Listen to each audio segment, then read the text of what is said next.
Secure your tinfoil hat, buckle down tight, and hold on loosely as we soar over the rocky tops of the La Platas on a rocky mountain high, get sucked into the vortex of the Four Corners, and settle down snugly at mile marker 420 in colorful Colorado. It is Sunday, April 5th, Monday, April 6th for those of you across the pond and beyond. Welcome to We Are Paradox Media's Late Night in the Rockies. I'm so glad you guys can join us this evening. I'm your host, TessaTNT, and I hope you had an awesome weekend so far and a rockin' day, and I hope you guys are ready for the show tonight. Thank you so much for joining us on one of our mini venues, one being Spreaker, which is where our chat room is, Periscope under TessaTNT, Twitter, Spotify, Apple Podcasts, Google Podcasts, iTunes, iHeartRadio, CastBox, Tumblr, YouTube, SoundCloud, TuneIn Radio, Deezer, as well as Podcast Addict. So tonight I have a treat for all my guys and gals out there.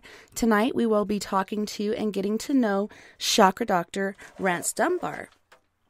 The Chakra Doctor, Rance Dunbar, was born in Sin City, Las Vegas, and raised in the Big Easy, New Orleans. After overcoming countless hardships in life, including suicide, poverty, addiction, and illness, amongst a few, Rance propelled himself into a positive spiritual state of being, as well as to help others do the same through unorthodox methods.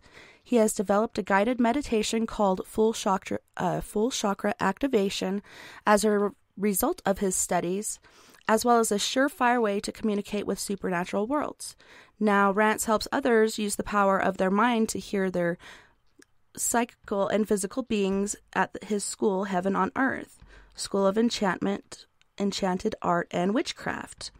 Rance is also the author of the Affirmation Bible, which he developed into an affirmation game for players of all ages that teaches them how to reconnect with the realm of archangels. And you can find him at chakradoctor.org, as well as on Facebook. I am tongue-tied for some reason this evening. Well, Rance, welcome to the show, and thanks so much for being here tonight. Thank you for having me. Thank you for inviting me. It's wonderful to be here. I'm glad to be a part of what you're doing. I appreciate what you're doing. You have a beautiful show. Let's get it started. Let's get it cranking. Awesome. I'm excited, and especially even just reading your bio, like where you were raised and then where you grew up. I mean, I got to go there this year, and it was quite beautiful, and the energy there is just amazing. Oh, you got to go to New Orleans. That's very magical, very beautiful. Has a lot of history as far as American history overall. A lot of people don't know that America wouldn't be America if it wasn't for the Louisiana Purchase. So, you know, it's a lot of knowledge and a lot of things that you can learn about our country if you just look into the history of New Orleans. So how long did you live in Las Vegas after being born there? Oh, so I was just born there at Clark County Hospital. My dad at the time was in Las Vegas doing gaming in the casinos. As far as a dealer, he was a dealer in the casinos, and that was the only either Atlantic City or in Vegas was the two lucrative places for that type of job employment. And so my mom was just doing her normal visit to Las Vegas to visit him because they were doing a long distance relationship and the water broke out there. And I was born in Clark County Hospital. 6 months later, I was transported back to New Orleans and raised there for the remainder. So I really don't remember any specifics about Las Vegas in general. I went one time to visit my aunt, but that was just her coming to see us at an airport for a layover that we had from Disneyland with me and my mom. And so I really haven't lived there, but I definitely was born there. My natal chart definitely resides there and puts me there. So as far as astrology and such, like it really does line up? Yeah. I always tell people that you always, when people say what goes around comes around, they don't understand that is the ultimate truth. So, born in Sin City, it's crazy because the New Orleans is like is like the baby Las Vegas, with the casinos and things of that nature, and how with the mafia crime families back in the day and all of the things that used to go on there, and just the tourism aspect of it and all of the things that it has to bring to the table. The West Coast, especially Los Angeles and Las Vegas, mirrors New Orleans a lot. So it's just wonderful to see the correlation and the relationship between the two areas. Mm-hmm. And it just amazes me, like, wow, hey, I was born in Sin City, right, and then now I'm raised in the Big Easy, and my mother, imparted witchcraft upon me, and it's just like, wow, how can, certain things you're just destined for. Who could plan such a thing? Yeah.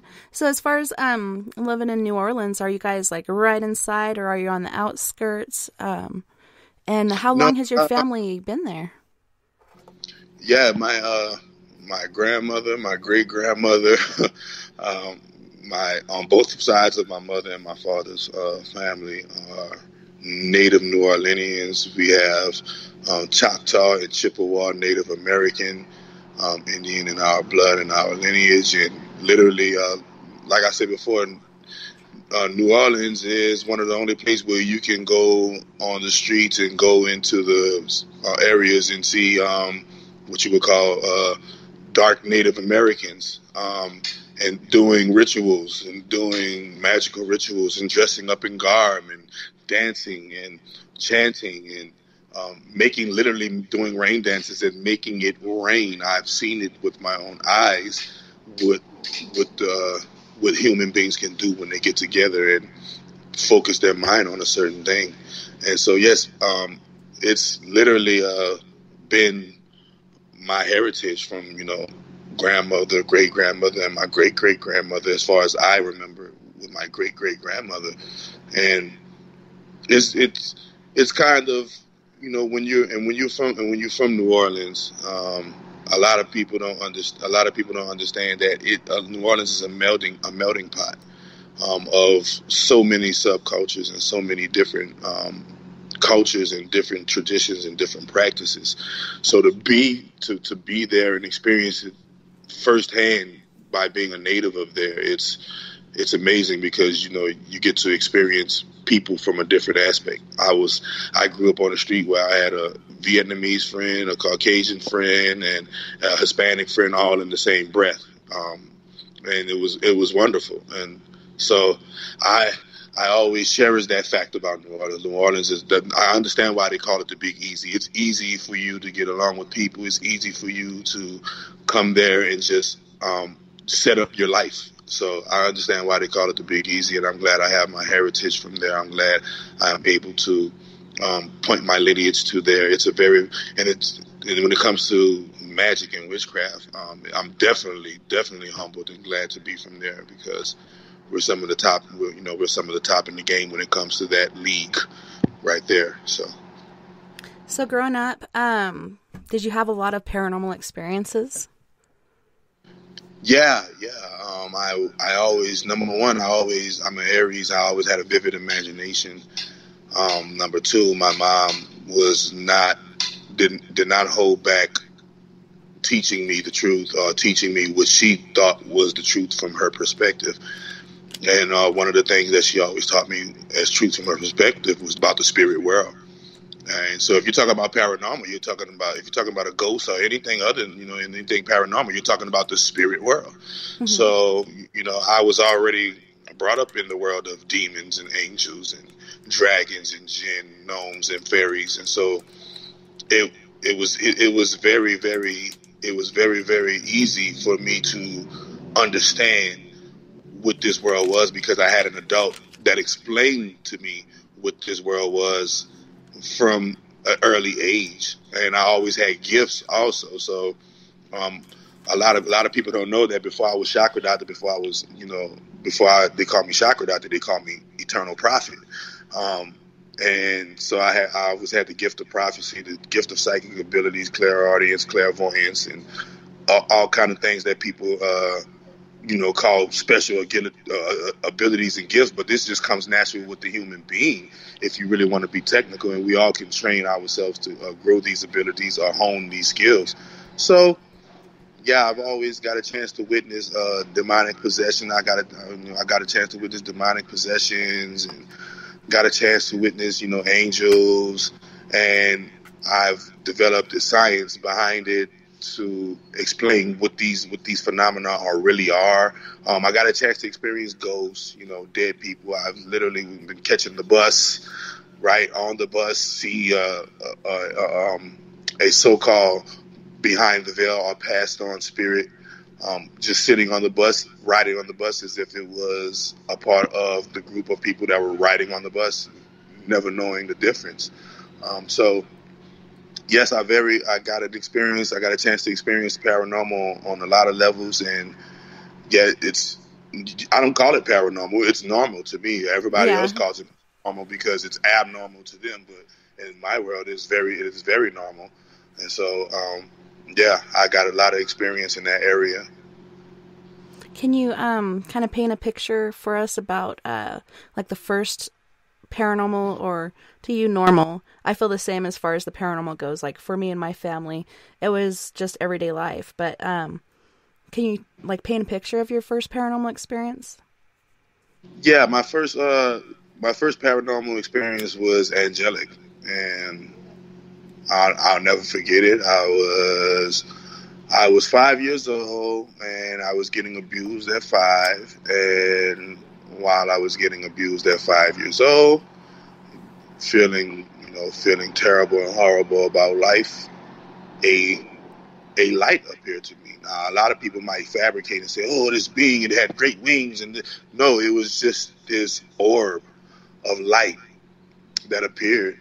I was in my room, and I had just gotten beaten for nothing, and crying, and I'm an only child of my mother and father. It wasn't my father; it was my stepfather that did this to me, and so I literally was in my room, crying, destitute, and just feeling low, and this orb, and I cut off the light. I wanted to be in the dark, and I cut off the light. I got in the dark, and a little tiny speck of light, kind of what you would see as what they call those little lightning bugs. Yeah, that's what we call them, was lightning bugs.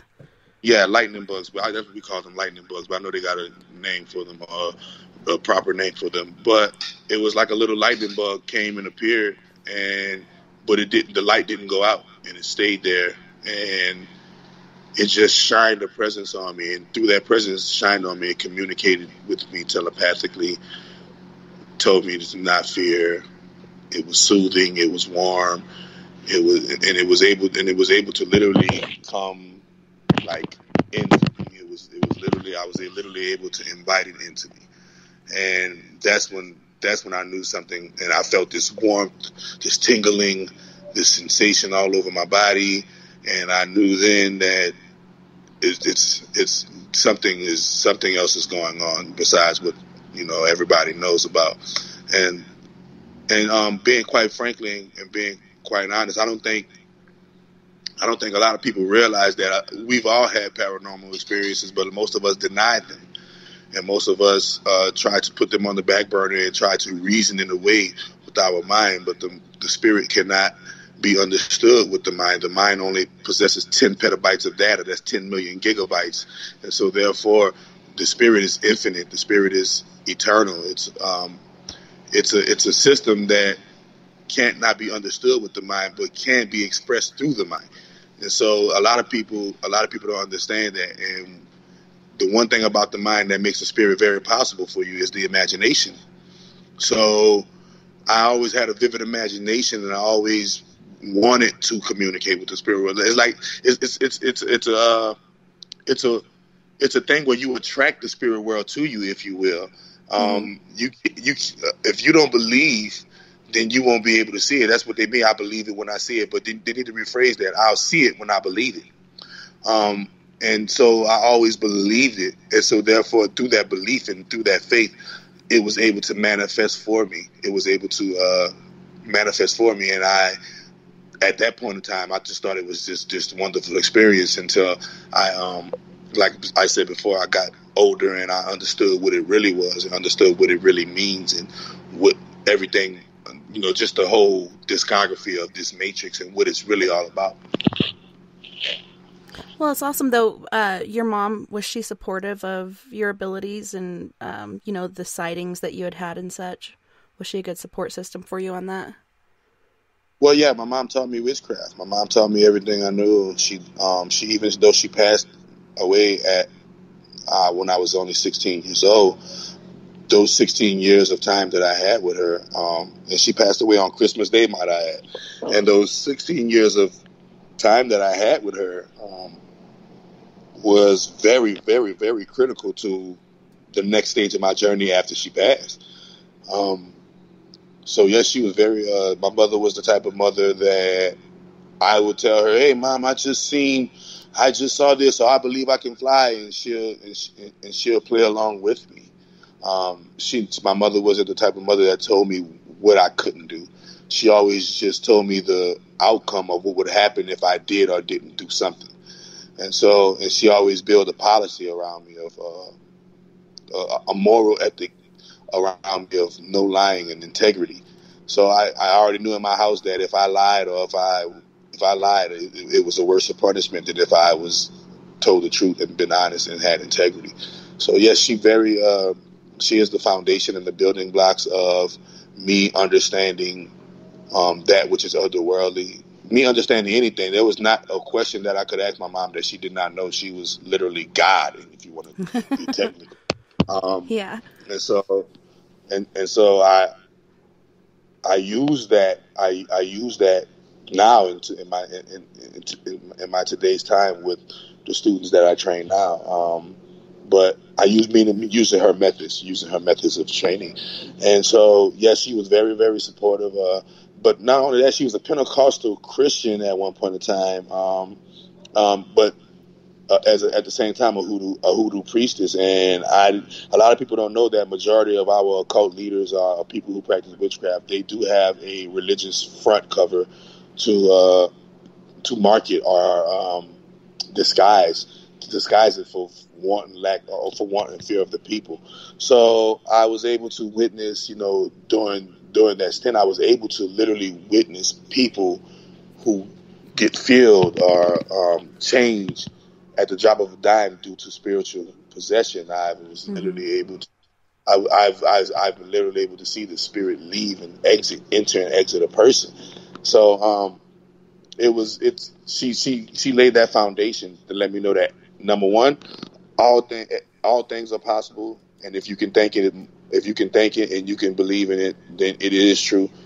And number two, everything that is possible and everything that is true has a way for you to prove it. She used to always tell me when I tell her, "Hey, Ma, I seen," like I told you before, when I was 5 years old, my another experience right after the orb experience is I like I said before, I seen what I consider now a passed on. I like to call it loop. I don't like to call them disenchanted or disenfranchised spirits or ghosts. That is kind of a misnomer. So I seen, but we're going just for jargon's sake. I seen a ghost on the bus, and it was bloody and bleeding, and it was just sitting there like it wasn't bloody and bleeding. And I told my mom, "Ma, I seen a ghost on the bus," and she was like, "Prove it." She was like, "Prove it. If you seen a ghost on the bus, prove it." And then so that was set. She set the standard at an early age of, hey, if you ever speak something, you better be able to prove it. And so that's very important to what I do now, because everything that I speak about spiritually, I'm able to prove it physically, meaning as a physical representation. Growing up, did you find that other kids had the sort of same belief system as you, or did you face like judgment and ridicule from schoolmates? How was that for you? I can say this. I I can say this. My mom was a very private lady, so she taught me how to keep my mouth shut around certain people. Um, so certain people who wasn't privy or wasn't able to even grasp what these things were that I was experiencing, they didn't even get a chance to know. Um, she was a Virgo. She's very meticulous. She's very meticulous in her what you would call her methods in letting people know or letting someone know her business. And so she taught me the same thing. And so one of the things I knew was if I felt like a person wasn't able to handle what I had to say or handle what I had to give, they didn't even know it. So I didn't get a chance to face ridicule like, oh, you're a freak, you're a weirdo, or anything like that. Because my mom taught me how to decipher who who not to tell my truth to. And so with that being said, no, I really didn't face any ridicule of my gifts. Even like I said, as a prophet, as a little age, I used to be 6, 7 years old with grown folks sitting around me in a circle, literally grown folks, 30, 40, 50, 60 years old, asking me questions and letting the spirit guide me and use me as a medium. So I had a lot of gifts when I was young, and I didn't get a chance to really hang around a lot of young people when I was young. I used to hang around a lot of older people when I was young, and that shaped a lot of the ways that I handled myself. So no, I didn't get a chance to get ridiculed as a child behind my gifts. I probably got ridiculed because of I wasn't wearing the latest fashion, or Yeah. I wasn't up on the latest video game. But no, not because of my gifts and not because of what I knew and felt as. And that's the thing about New Orleans. That's the great thing about growing up in New Orleans. Majority of people in New Orleans already know the deal. And so, this is a normal thing for somebody to say, yeah, I seen a ghost. That's not a person in New Orleans to be like, yeah, and what? That's nothing. You're in New Orleans. What you talking about? This is the place of hoodoo, voodoo, witchcraft, and all sorts of sorcery. So what do you mean? What do you mean you saw a ghost? And what? They got somebody around the corner that saw a ghost too, just like you. So no, that's the great thing about growing up in New Orleans. You don't have to worry about people ridiculing you behind your spiritual belief, because it's a place of multicultural spiritual beliefs. So how early did your mom start you on witchcraft and such? Yeah, as early as 5, as early as 4 and 5 years old. When at that age when a child starts just asking question after question after question, that's when she started. When I was old enough to just ask a question, what that is, what is that? Why are you doing this? Why are you doing that? She didn't hesitate to tell me word for word what she was doing, why she was doing it, who, what, when, where, how, and why. She was practicing whatever she was practicing at the time she was practicing, and she was able to give it to me in a way where I was like, oh, okay, and keep on going about my business.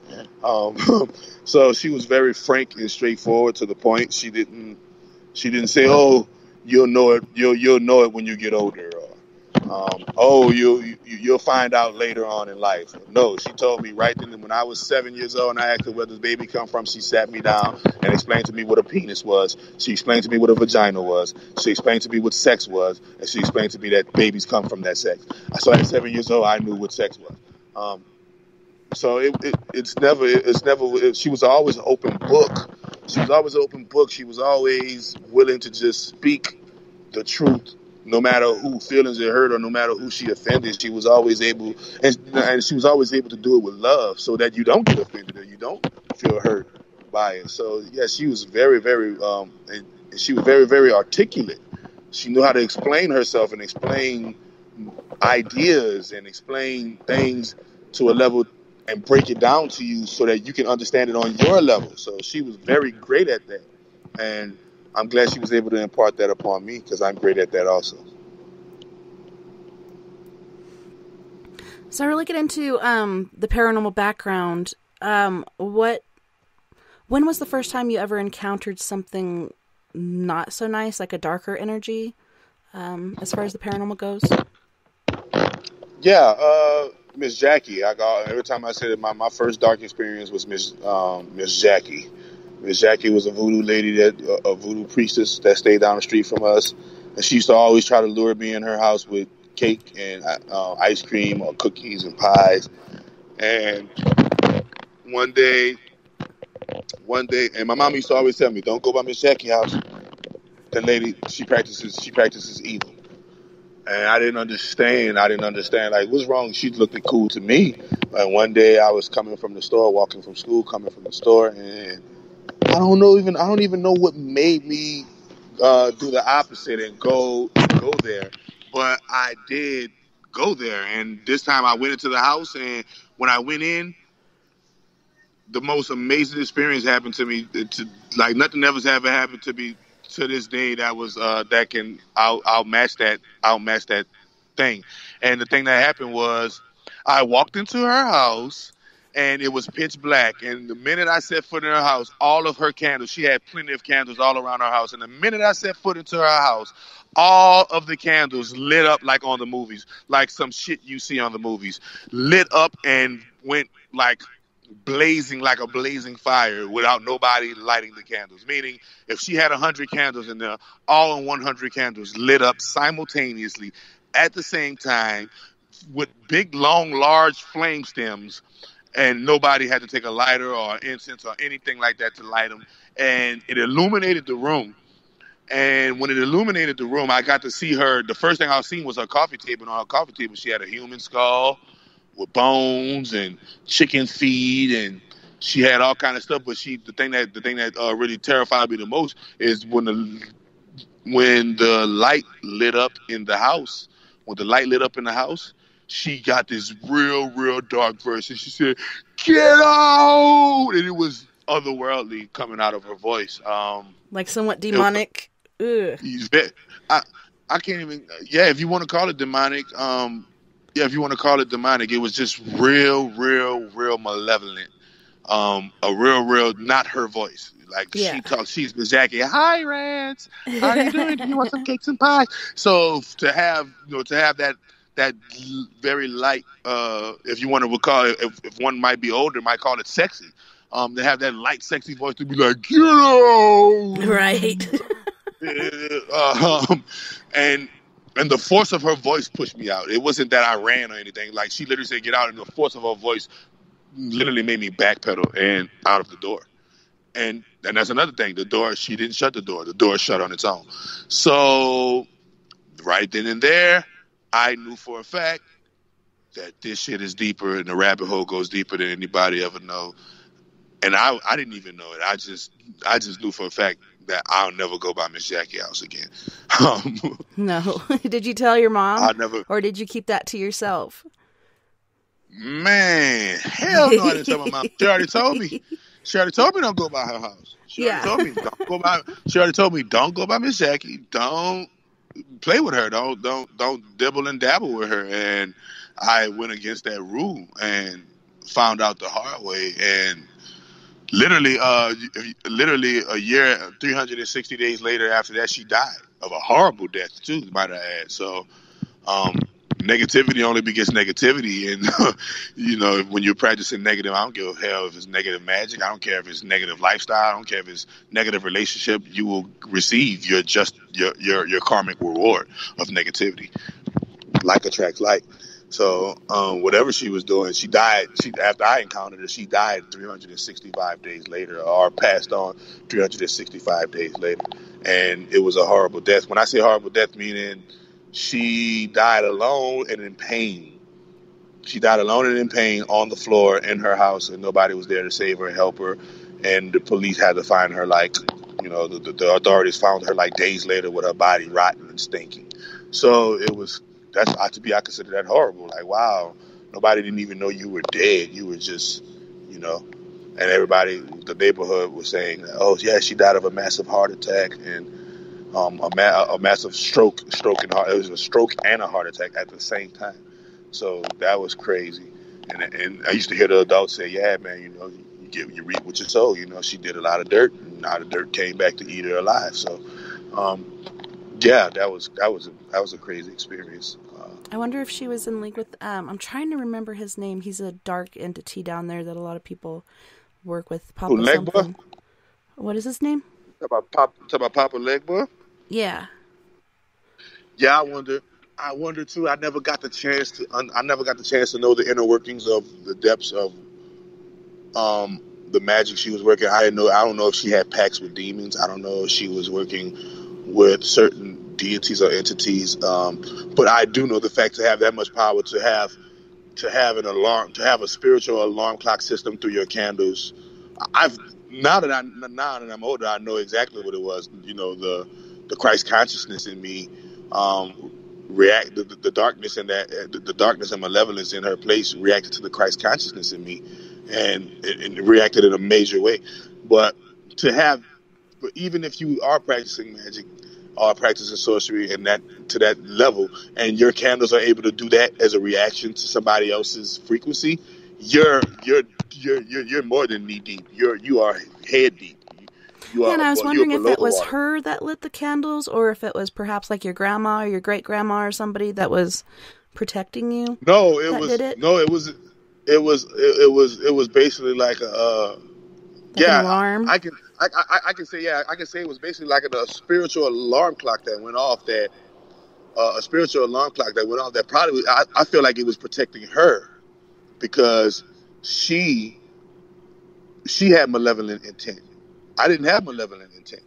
She had malevolent intent, and the systems that she had set up in place warned her, like warning, do not fuck with this, do not touch this, you know. And that's what it, to me, in my intuition, and when I asked myself and I asked my inner self, you know, she had malevolent intent, and my light and my frequency negated that malevolent intent, and through the reaction of the reaction of her magical system that she had in place. Because, like I said before, the magical system that she had in place was, even if my grandma, or even if an entity or a spirit was trying to save me, it wouldn't have been able to do that. You have to have practice and a lot of time and energy into your craft in order for that type of craft, in order for that type of witchcraft to manifest as an automatic reaction or automatic knee jerk. Well, I mean, we have 3 hours to kill tonight, so I'm wondering about more of your early experiences. What other sort of normal to you experiences have you encountered? Because I think a lot of these experiences do make us or put us on paths that we're on today. Yeah, man, I've experienced so much. It's basically like, if you will, if you want to be technical, what haven't I experienced? That's the question, right? What haven't I experienced? A lot of times you see people might experience one thing, or a lot of times you might see people experience this other thing. But no, it was just a multitude of things that I've experienced, man. It's crazy because it's like a movie. If I really go back and play it over in my mind, it's like, wow, this shit is like a movie, and I'm the starring character. And what made Earth, what made what made creation, or what made Mother Earth have me go through this and have me experience this? Well, I must have did great in a past life and said, hell, I earned it. But. Yeah, man, so many, man. Like, for instance, my gifts, my gifts. I used to have negative reactions from my gifts. I used to have I have a gift. But it was real strong when I was young. And that gift, people don't know about empathy. All right, so the empath is one who's able to feel what other people feel, and be able to correlate that feeling and process that feeling for the person who is feeling it and don't know how to process it and correlate it. That's just the first level of empathy. People don't know that empathy has levels to where not only can you feel what a person feels, but you can change the outcome of what that person is feeling because you're feeling it. That's why you're feeling it, because you have the ability to change the feeling. But even more so, you have the ability to take away the feeling or draw the feeling from the person, like a vampire sucks blood from a victim. You're able to, if a person is feeling negativity, the empath is able to absorb their negativity so that person doesn't feel negativity anymore. If a person is feeling sadness, the empath is able to absorb that sadness and literally process that sadness on a level that the person who's feeling the sadness can't do it anymore, right? And so when I was young, my gift of empathy was very, very, very, very strong. And I was able to literally, at a young age, I was literally able to heal people and help people get rid of their demons at a young age. And I absorb the energy and nothing happens to me. But they reap all the benefits until something started happening to me. When I used to heal people, I used to break out in these hives and rashes. And down south we call it Indian fire. And these bumps, these real pussy bumps used to happen in the crevices of my arms, right under my arms and right around my nose or in the corners of my mouth every time I healed somebody. And so my mom used to tell me, don't heal nobody, don't use your gifts on anybody because you're going to end up sick.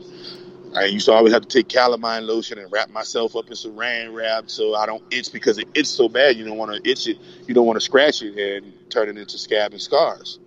So I had a very, very, very early run, and especially when I was getting abused, I was able to go to another place inside of myself, another world inside of myself, and find that there's more to life than just me, and there's a whole world inside of me that I can explore, and not be a victim of abuse, right? So it was a very, very very wonderful experience to experience so much at a young age. I was able to experience what people might call fantasy in reality.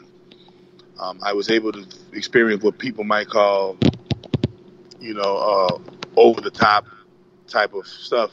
I was able to experience it at a very young age, and able to get it and able to understand it because an adult was there to tell me, no, this is this and that is that.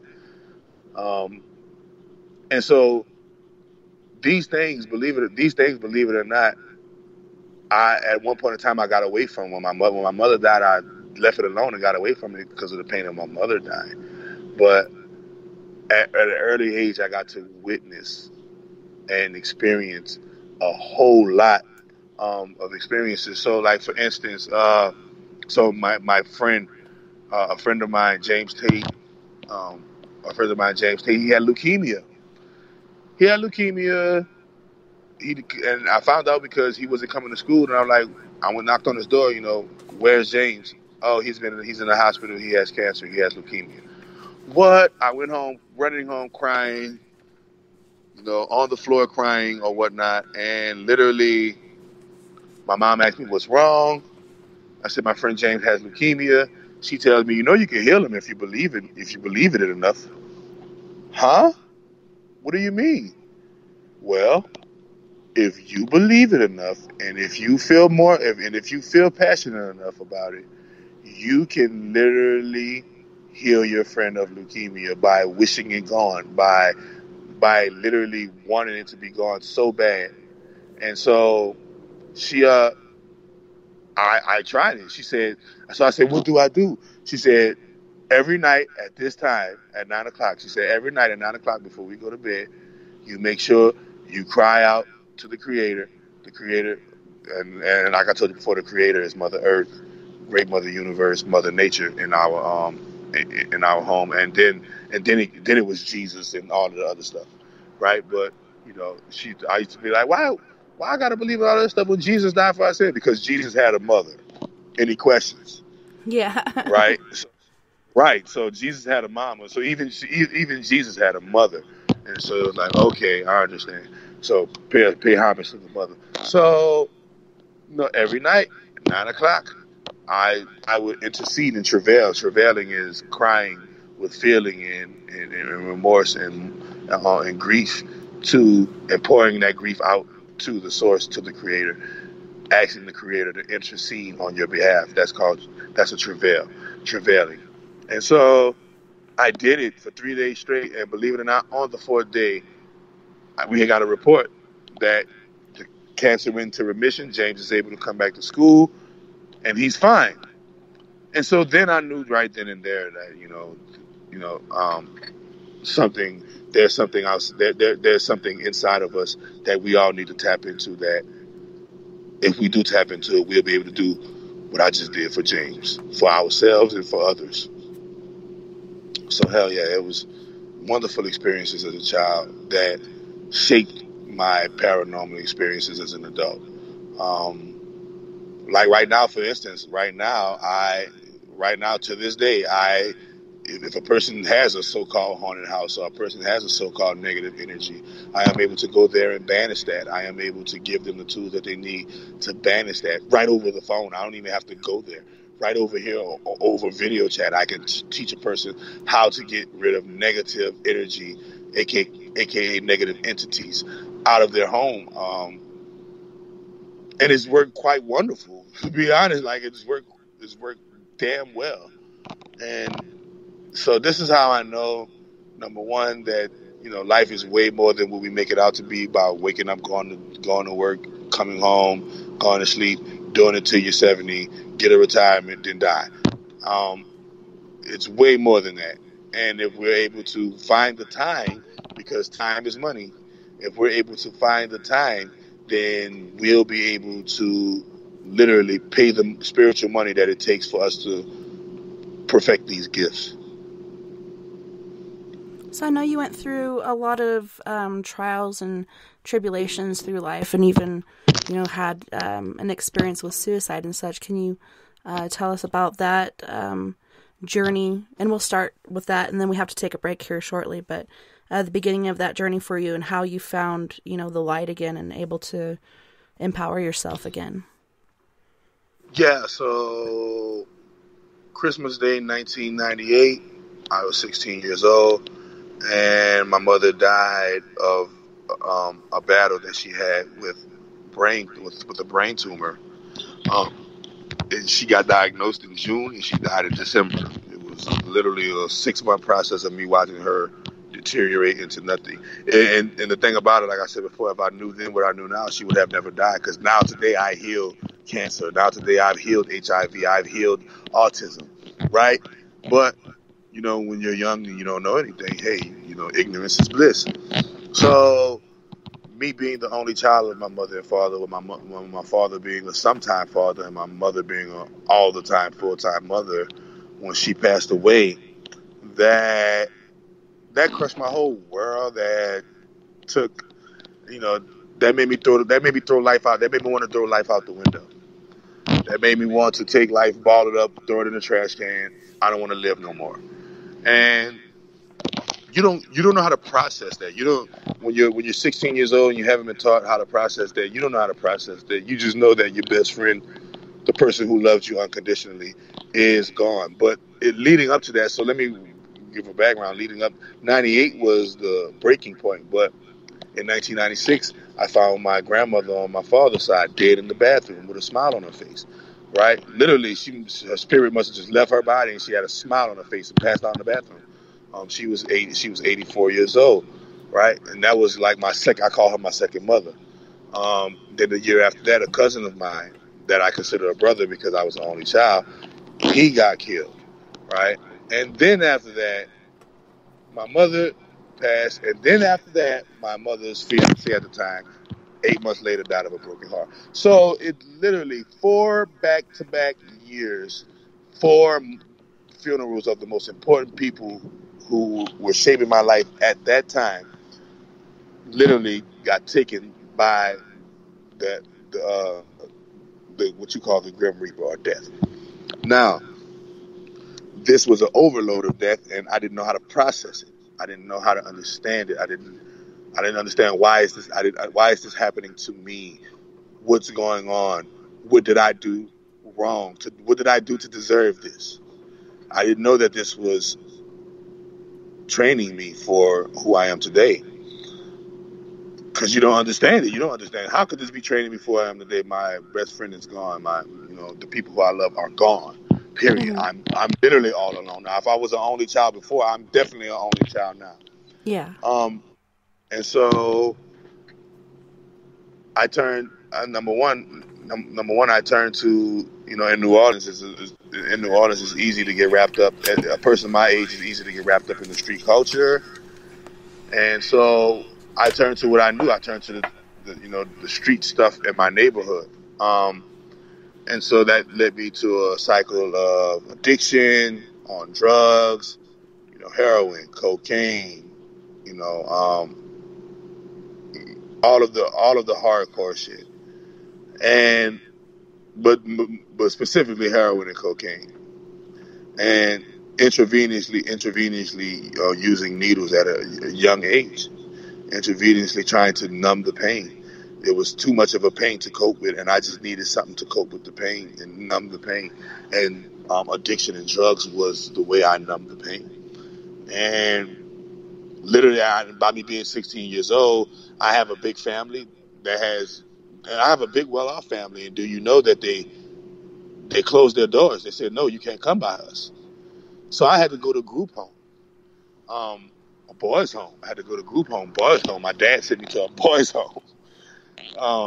And that's where the suicide attempt began. I tried to commit suicide twice, near death. Literally, I took enough drugs to die. I did die, but life made sure I didn't die. The universe made sure I didn't die.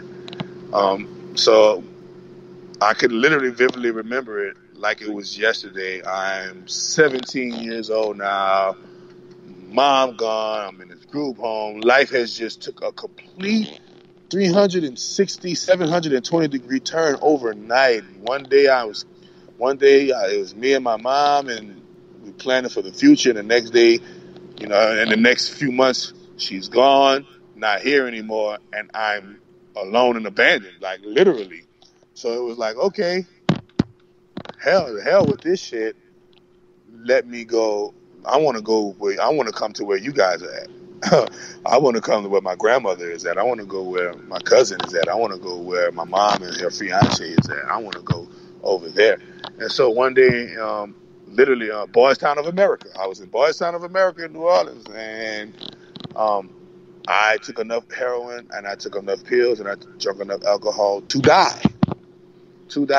So much so that when I came back to 48 hours later, I was literally soiled with, my own urine and feces, because that's how far gone and knocked out I was from those sedatives. But to me, it felt like only a few short hours. Those 48 hours only felt like an hour or two to me. And during that hour or two, I had my first near-death experience. My mother, dressed in an all-white robe, came and told me, came and comforted me, let me know she loved me. She hugged me, told me that I need to live on. I have great things to accomplish in my life, and I need to live on because there's a greater plan for me. There is a greater outcome for me. But I was like, no, I just want to be here with you. I just want to kick it. I just want to kick it here and be here with you. And she said, no, you can't be here with me. You got to go back to where you come from. And, and we talked and we laughed and we cried and we played. And then she sent me back to where I came from, back into this body. But then right after when I came to, then it was like, okay, I didn't get it still. I still didn't get it. I thought it was a dream. I thought it was, I rationalized it into a dream. I rationalized it into a vision. I rationalized it into something that it wasn't. And so, because, a lot of times pain make you do stupid things. Mm-hmm. Pain, hurt. And they say hurt people. And the number one people hurt is themselves. So I tried again. Literally 6 months later, I tried again. And this time I took even more.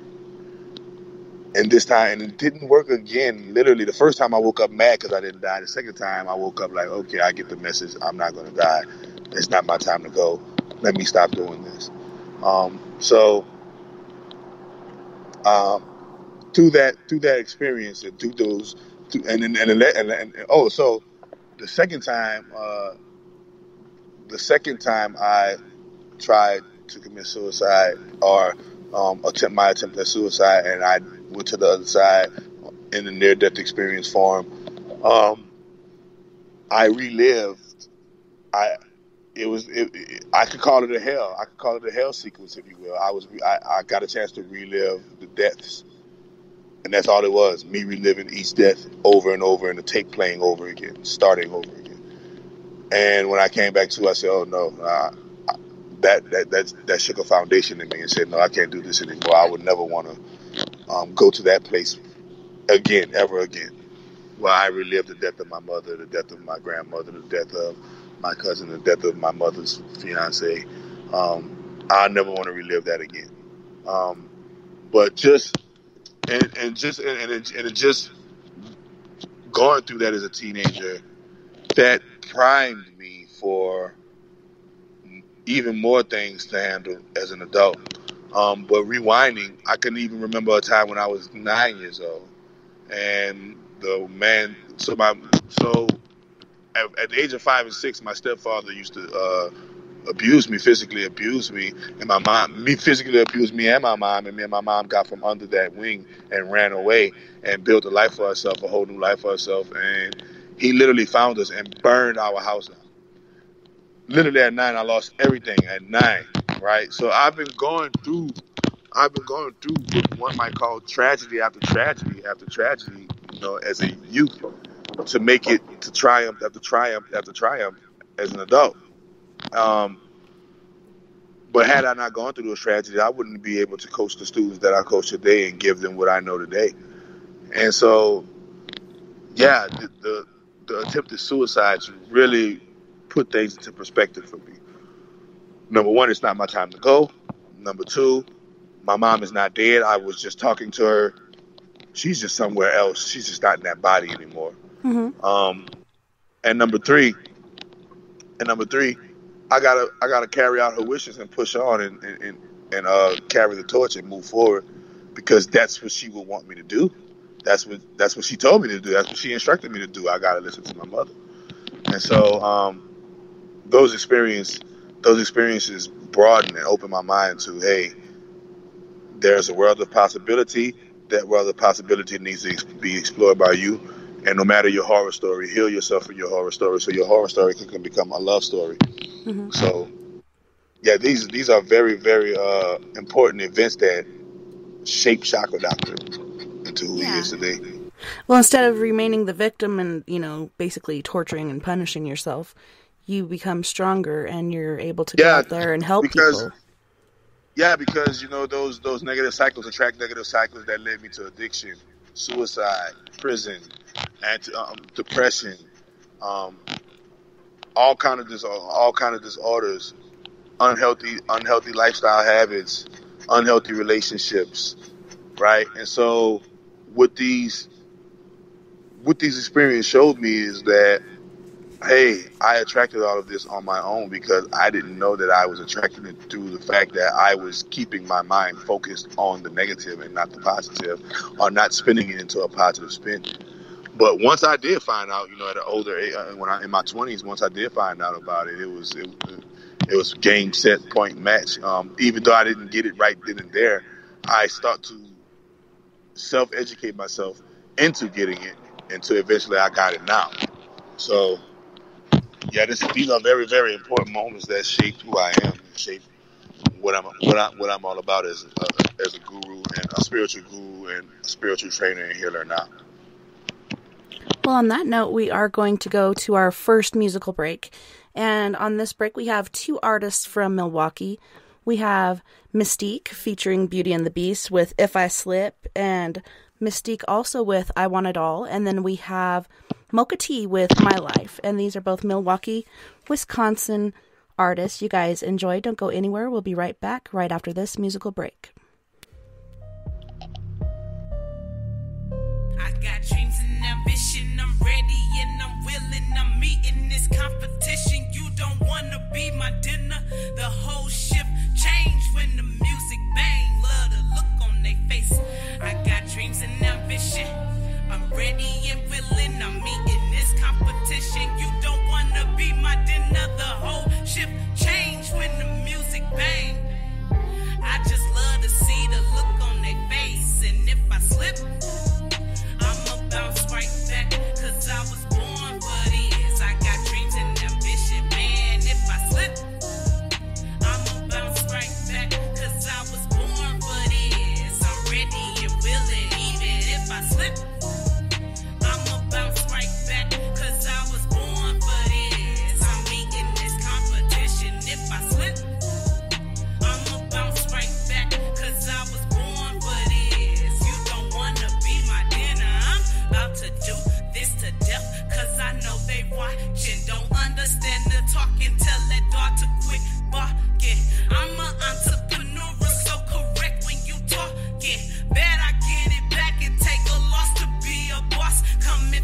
winter, so the summer extra lit. I've been in and out the booth trying to weigh up my greatness. It ain't no time to play with it, and if I slip, I'ma bounce right back, cause I was born for this. I got dreams and ambition, man. If I slip, I'ma bounce right back, cause I was born for this. I'm ready and willing, even if I slip, I'ma bounce right back, cause I was born for this. I'm eating this competition. If I slip, I'ma bounce right back, cause I was born for this. You don't wanna be my dinner. With great precision, I'm on a mission. Lots of ambition, my transition. The time was ticking, willing and wishing. Just listen, I punch harder than Sonny Liston. They fishing, looking for teeth. It look like Lipton. They tripping. I am the king, whose competition? Collisions, conclusion is I'm in a position, lifted, transcending beyond their comprehension. Time to hang it up, swaggerific, the lynchman. You know how this goes, just follow the street codes. We make it look easy like we putting in cheat codes. Beauty and the beast is in beast mode. Haters on the sidelines, I tell them to keep score. I go crazy on the beat, tell Spaz to keep it low. You know my sleep close with a toaster, you won't toast. And if I slip, I'ma bounce right back, cause I was born for this. I got dreams and ambition, man. If I slip, I'ma bounce right back, cause I was born for this. I'm ready and willing, even if I slip, I'ma bounce right back, cause I was born for this. I'm meeting this competition. If I slip, I'ma bounce right back, cause I was born for this. You don't wanna be my dinner, huh?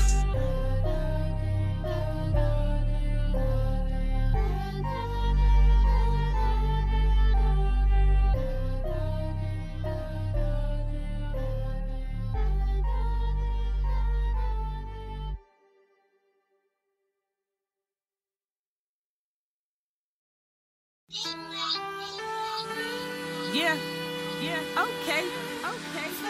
I want it all. Even if you stepping out of bounds, keep ballin'. I want it all. Diamonds and cars, building big yachts, close up the stars, buying the bars. On it is ours. I want it all, big or small. No more of a downfall. I want it all. I want it all. I want it all. I could sign your baseball. Money making it rain fall on a big mall. Owning the whole block, driving to the mailbox. Cruising in my yacht, I gotta get up out this box. I want it all. I always knew that I would be rich, don't doubt for a minute. Speaking to existence, hoping and feeling to give away $1 million. Just be chilling in the tallest building. Say hello to the mission and vision with me. Watch cost about 150 Rolex diamond luxury city. Next to Movado, motto, cock it before the arrival. Lamborghini with bass high, I can hear it all. Sit back, sun roof up, is the stars. High performance cars, super saloon, exclusive rims spinning hard. Always wanted to build a park, obstacles to enter. A lot more for the kids, recreation centers. I want it all. Red bricks, cream coated, painted marble fountain as I pass. Walking the stone path, heated pool, home theater for all of my family. Wanna do it for my city. Can't wait to see the chandeliers hanging from the ceiling. I want it all. Diamonds and cars, building big yachts, close up the stars, buying the bars. On it is ours. I want it all, big or small. No more of a downfall. I want it all. I want it all. I want it all. I could sign your baseball. Money making it rain fall on a big mall. Owning the whole block, driving to the mailbox. Cruising in my yacht, I gotta get up out this box. I want it all. I'm inside of a dungeon, life involves repercussions. Convinced that consequences leave me boxed up, feeling suction. How could this bad mistake have me thinking ways to escape? Catching the case, wanting it all has been replaced. Look at a cellmate face, I know they can relate. Trust in the soul, heck no, it's to stay safe. Up in the place where my food is cold on my plate. It ain't no breaks, it's a time to concentrate. Watching my back, got stabbed by too many snakes.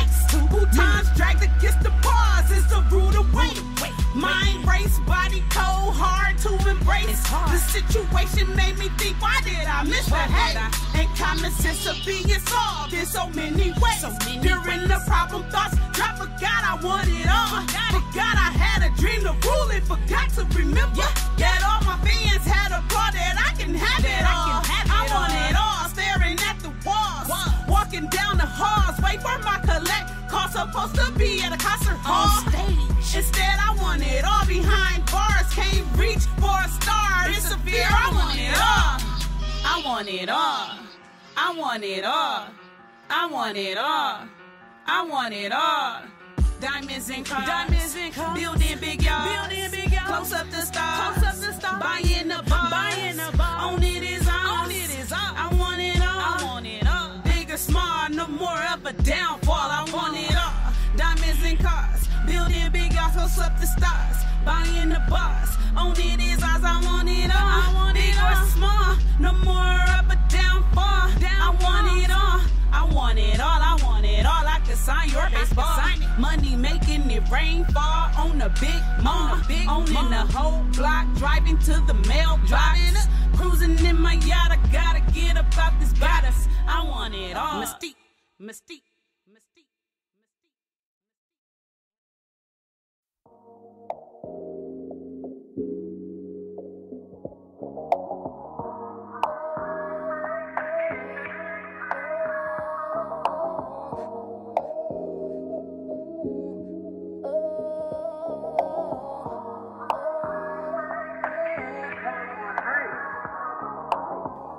Life, the quality or state of being alive, a living organism, and I am Mocha T.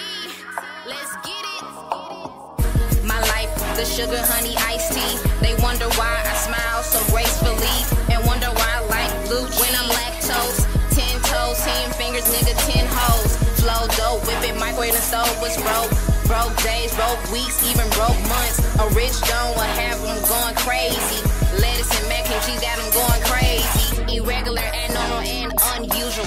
So unusual, I got shot for being beautiful. You can tell me love, you so gorgeous, but yet got a gun pointing to my forehead. Yo, head break bread, yeah, we gon' feast. Remember the cold nights we had nothing to eat. Southern Belle raising hell area near you. I'm hungry and leaving no proof. My life, my life, my life.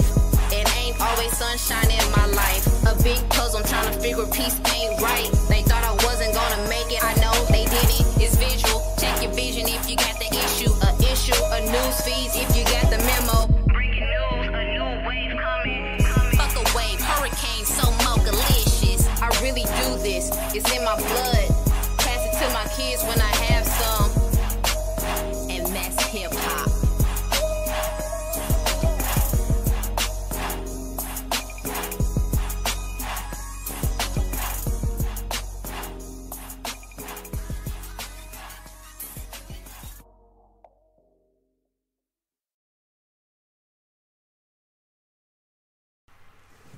Welcome back, and thanks so much for joining us tonight on We Are Paradox Media's Late Night in the Rockies.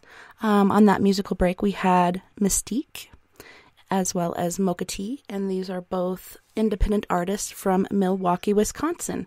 So tonight we are blessed to have the doctor of Chakra, the Chakra doctor, Rance Dunbar on. Rance, thanks for coming in, hanging out with us, and telling us about your journey and about your affirmation Bible and such. I'm excited to get to that as well. The affirmation game. Yes, ma'am. Yes, ma'am. So, yeah, it's been a wonderful little journey so far. So let's keep it going. Let's see where we can take it. Awesome. So we left off with your near-death experience and your second attempt at suicide, and how you started to self-educate after that to get to where you are right now. And I just wanted to remind you your camera's off, so our Periscope peeps aren't able to see you. Oh, shit. Damn. So I'm sorry. No worries. Oh, sorry. My bad. I forgot about the camera part. That was some cool music you had also. Oh, thanks. Yeah, I just realized I had my headphones turned down a little bit, and I was like, man, I should have turned it up more so you could hear it better. Right. Hold on. Sorry. No worries. All right. Hello? Yeah, I'm sorry. No worries. So I'm back. Yeah, I'm back. Okay. Here we go. So are you still, now, are you in New Orleans right now? New Orleans? no. Right now I'm in LA, and I came to do some magic for some people out here. My business in LA. I'm not in LA right now when I'm doing this interview. I'm in Santa Ana, and I had to drive to Santa Ana to do some magic for some people and basically do a double multitask. I had to basically multitask. So yeah, I'm multitasking, making sure everything gets done magically for my business, because that's what I do. I travel and do magic for people, help people with their problems. And today I am for the quarantine, I am at this establishment by that my friend stays at. He's not my friend. He's a client of mine, and he's into substance abuse. He's at a substance abuse house or whatnot. And I come here, believe it or not, every Sunday I come here and minister to him. So I had to make sure that I couldn't deny you. I was like, no, I'm not going to miss this shit again, right? Mm-hmm. And so I had to make sure that I made this Sunday radio show, but also give him the tools that he needs to succeed through his addiction. Because like I said before, I completely, hands down, 100% beat addiction. No AA, no NA, no, none of that, none of the mediums that people use to beat addiction. No substitutes, no additives or preservatives. So I always, my proprietary methods at my school and at my business, I teach people how to beat, these so-called demons with those methods. So, but yeah, it all started, I wouldn't be able to coach people out of not committing suicide had I not been a victim of suicide attempts. Majority of the things, I hope this fun, man, because last time, let me see something. Listen, I'm trying to put my microphone into the phone. All right. So hopefully it don't hang up. Hold up. Okay, cool. Cool. Because last time I pulled it out, it hung up for no reason. All right, so yeah, me going through all of these negative things, basically put me in a position. 420. I love the smoke. So put me in a position to actually develop remedies for these things. Because I beat them hands down. Like I told you, I'm about to do a TEDx talk this year, and on TEDx is going to start. The name of the talk is going to be "How Prison Set Me Free," and how I started my business and started everything, and how I started everything that from the Affirmation Bible on down. I started it in the jail. I started in the jail cell. I envisioned it while I was in a jail cell, and that jail cell has turned into me doing this business. So it's like, speaking into existence, you think it into existence. It's all. I think your mic keeps rubbing your zipper or something. I'm sorry. You speak it into existence, you think it into existence, and eventually it becomes a reality. No longer something for you to imagine, or no longer something for you to vision, but it becomes a real reality, a physical manifestation of what you were thinking about and contemplating on this whole time. So, yeah. Well, that's awesome, and I think it's cool that it's done with D20s. Do you use one D20, or do you use multiples? So you're talking about the Affirmation Bible. Okay. So one thing about me, I am a RPG. I am an RPGer, a role-playing gamer, I used to play role-playing games when I was younger. Magic the Gathering, Dungeons and Dragons, and so forth and so on. And so when I started to do my divination works and started to get into witchcraft, I found out that the dice in Dungeons and Dragons and Magic the Gathering, that is a form of witchcraft called cleromancy. And so when I understood cleromancy is simply divinating through rolling dice. So when you go play craps at the casino, you're practicing witchcraft, cleromancy. When you roll any kind of dice and play any kind of game of chance, whether it's the lottery, that's what cleromancy is. Random picking of numbers and letting the numbers decide your fate.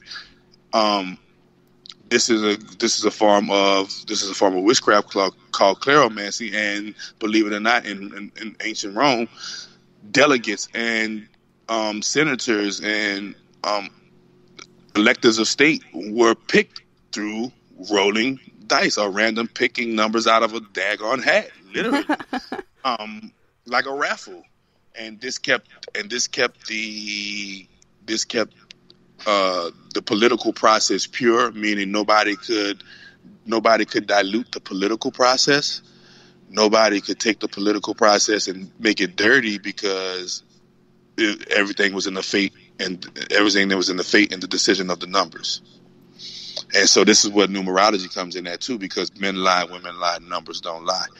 And so if the dice landed on 18, and that was such and such senator from such and such area, and it was time for him to be president, nobody could argue that because the dice had spoken.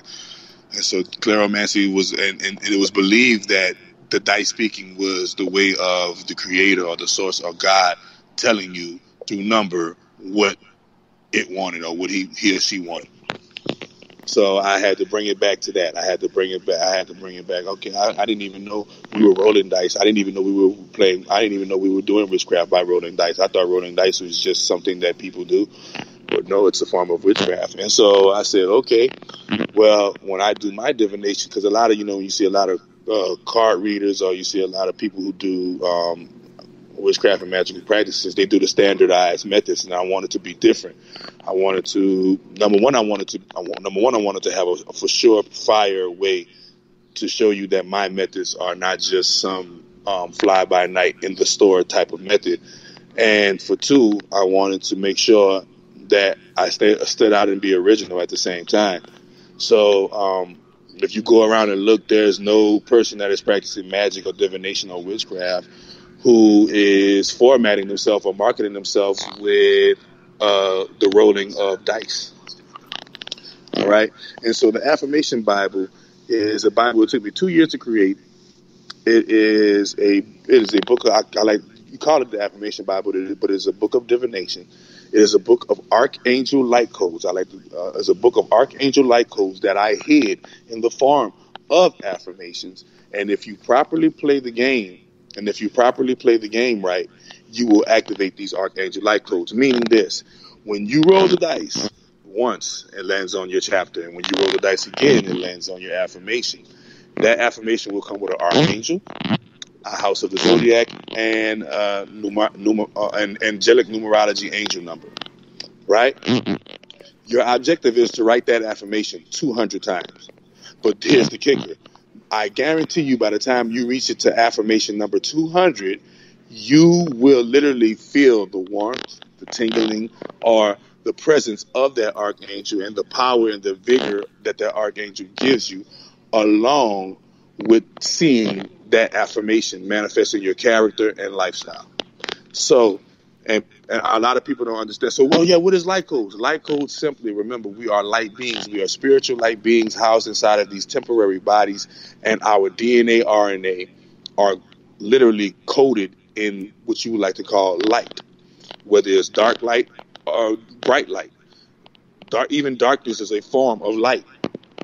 It's not pitch black, meaning absence of light. It is dark, meaning only a little light. Your zipper's ripping again. Huh? I'm sorry. It just sounds kind of funny because you'll talk and it'll make the noise about the same time, and it kind of sounds like something else at certain points. I'm sorry. Yeah, I'm sorry. But yeah, so light is what we're made of inside of these bodies, and light is what is what codes and protects and helps our DNA and RNA. And so therefore everybody has a sequence of DNA, RNA within them, and that sequence is guarded and coded by light. And so hence, and we all have, and my full chakra activation in the chakras period prove that you're able to access these codes, because the chakras are, the chakra literally translated from Sanskrit to English is wheel of light or sphere of light. All right. And we have 144,000 of them, roughly 20,571 per chakra. And these codes are able to be activated in us and turn on what we like to call, what TV likes to call, our metahuman or superhuman capabilities, or what you like to call magic. What is magic? Magic, by the Webster's term and definition, is the ability to influence the natural or supernatural worlds through mysterious means. Once again, the ability to influence the course of events, like things in life, people, places, things in life, through or the supernatural or the natural world through mysterious means. When you break down the Webster's dictionary term of the word magic, magic isn't so far-fetched after you read it in Webster. It is very, very, very achievable to influence the course of nature or supernature through mystical and mysterious means that you practice. And so, when you're dealing with light code activation, you're literally dealing with activating the RNA, DNA, light strands of your genetics, and they call it junk DNA in science. Your junk DNA, light code activation, is the ability for us, you and I, if we were to activate your light codes, we would get on screen and we would activate. As a matter of fact, this is what I'm going to do for you and your audience. I'm going to activate one of your light codes. When we come back off the break, what I'll do is I'll give you the exercise and I'll activate one of your light codes right here on screen for your show, and you'll see what it is that I'm talking about. Okay. So these abilities that we have lying dormant within us in our so-called junk DNA are able to be awakened. The lights are able to be turned on, used, and manifest physically in our lives. And I started the preliminary junction to opening and activating those light codes through a easy formatable role-playing game, or if you will, a positive affirmation game called Affirmation Bible. So it has, so number one, remember, men lie, women lie, numbers don't lie. In order for you to get in tune with the universe, you have to be in tune with the numbers, because this world that we call the Matrix is ordered and gathered and is ordered by numbers. Matter of fact, no matter what you do, where you go, you can't get anywhere without numbers. For instance, you can't own a bank account if we don't know your birth date, your date of birth, and your social security number. Me and you couldn't have this interview unless we called each other on a number. Computers can't communicate. A computer can't translate unless it's operating off the binary code. Binary code is a sequence of zeros and ones, numbers. So, and name anything major in life that has anything to do with anything.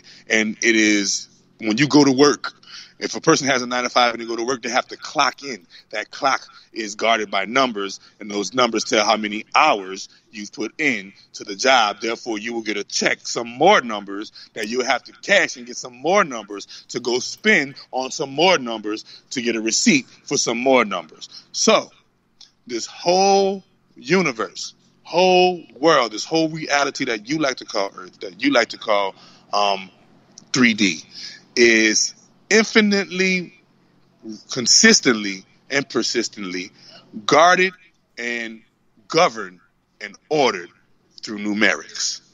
And if one does not understand numerology or astrology, they do not understand life. They will never be able to comprehend the spirit world. You will never be able to comprehend ghosts if you don't understand why the ghost is here.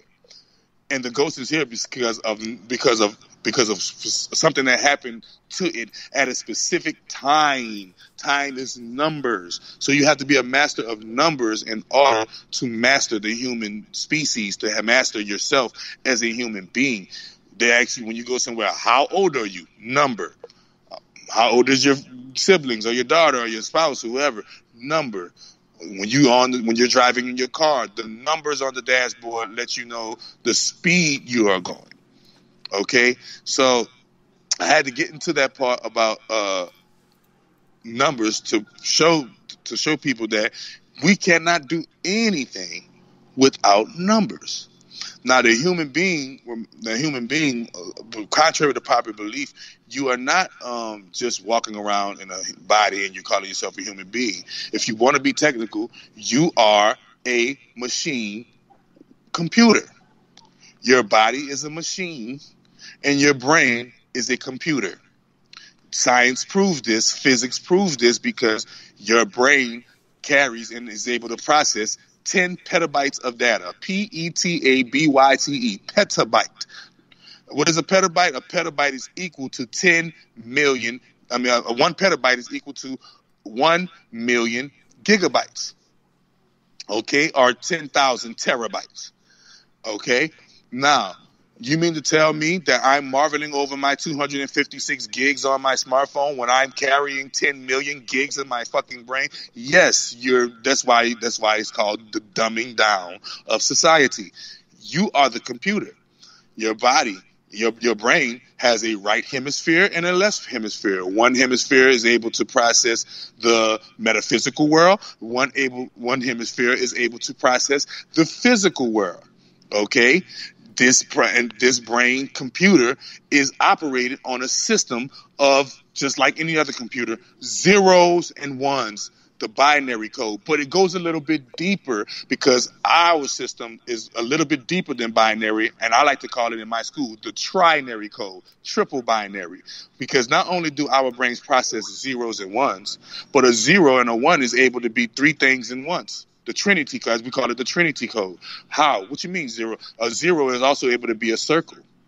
A one is also able to be a line. A circle is also able to be a O, and a line is also able to be an I. 0, 1, circle, line, O-I. Okay? If you have an iPhone, it's called the iOS system. I-O, binary code.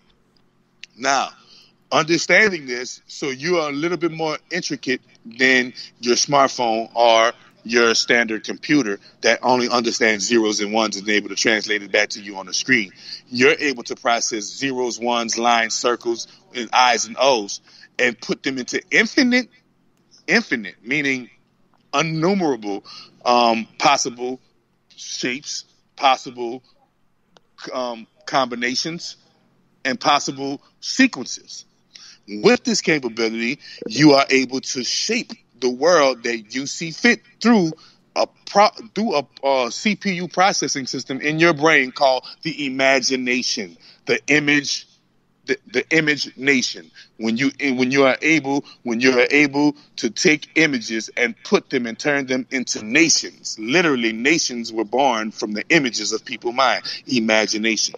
So images, but the root word of imagination is image.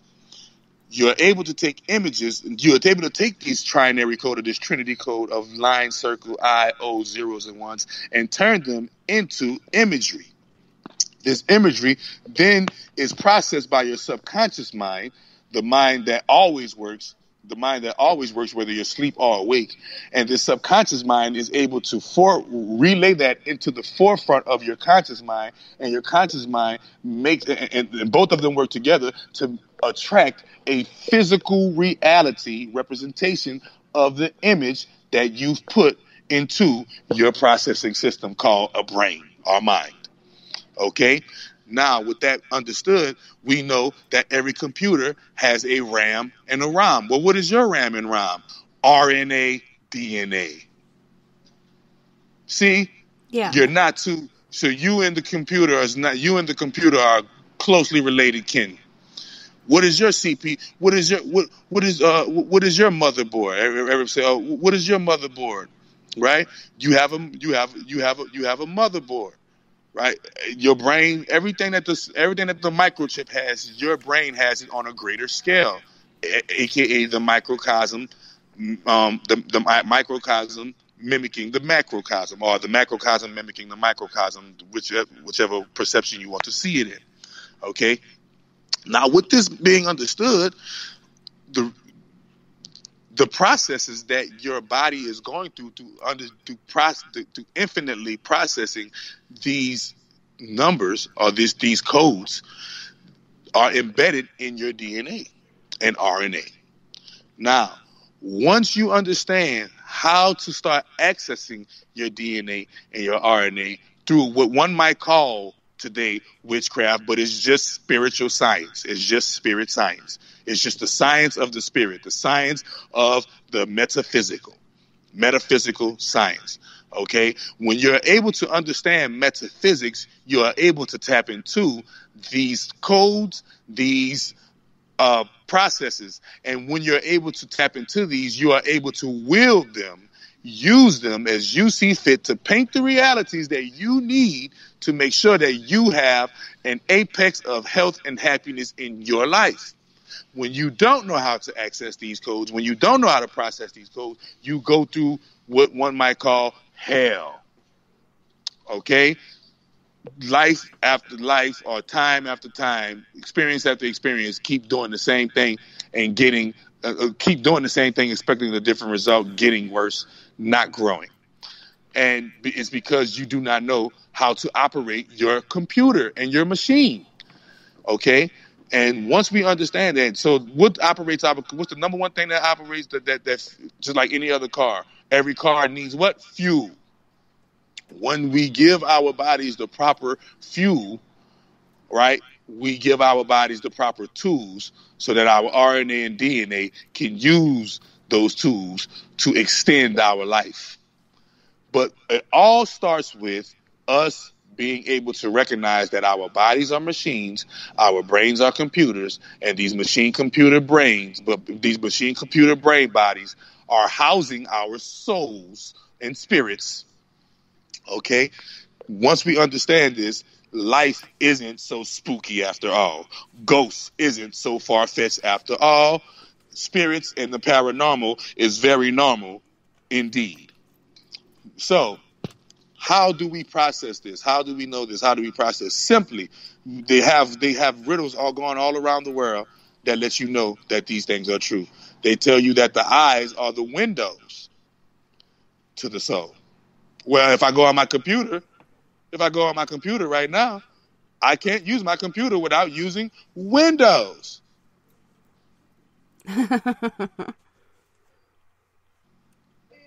Is that a coincidence?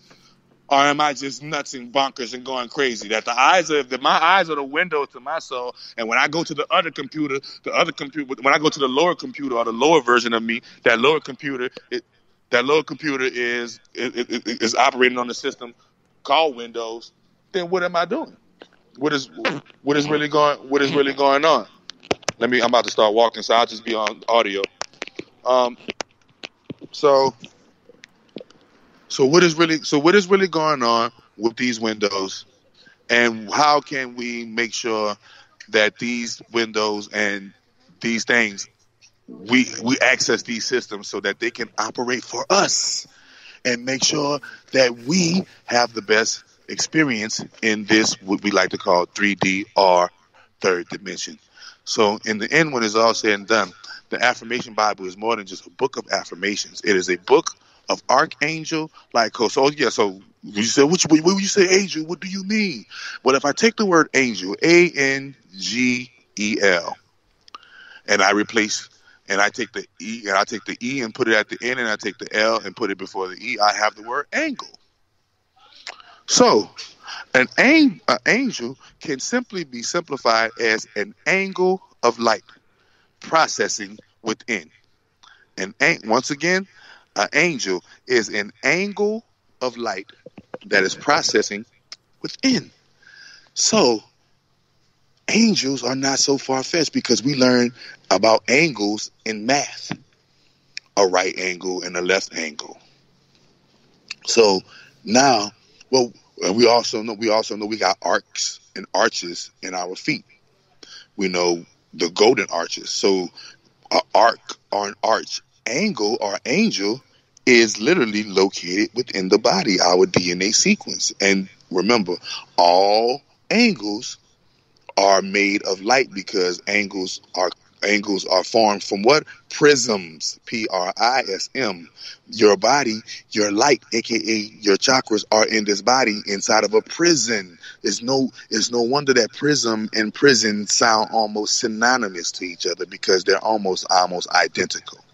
Okay? A prism is a prison cell for light, just like your body is a prison cell for your chakras and your spirit and your soul for you to encounter this dimension. Now, your DNA and your RNA number sequences are number sequences of light. And these number sequences of light are able to be accessed and turned on so that you can experience metaphysical or metahuman, superhuman-like capabilities and manifest at a high rate of speed and a rapid rate of speed. So this book is more than just affirmations. This book is archangel-like codes hidden in the form of affirmations that are powered by the zodiac, astrology, and numerology. All right, and when you say, all right, what that zodiac? That's poppycock. How?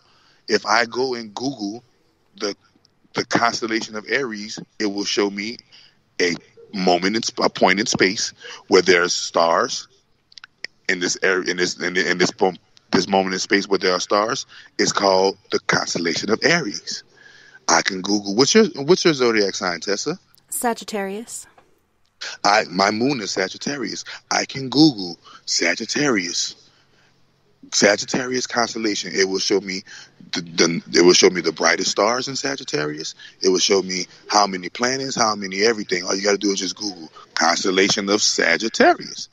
So this lets me know that, number one, when you hear people saying we're starseeds, they're not lying. We all have a zodiac sign.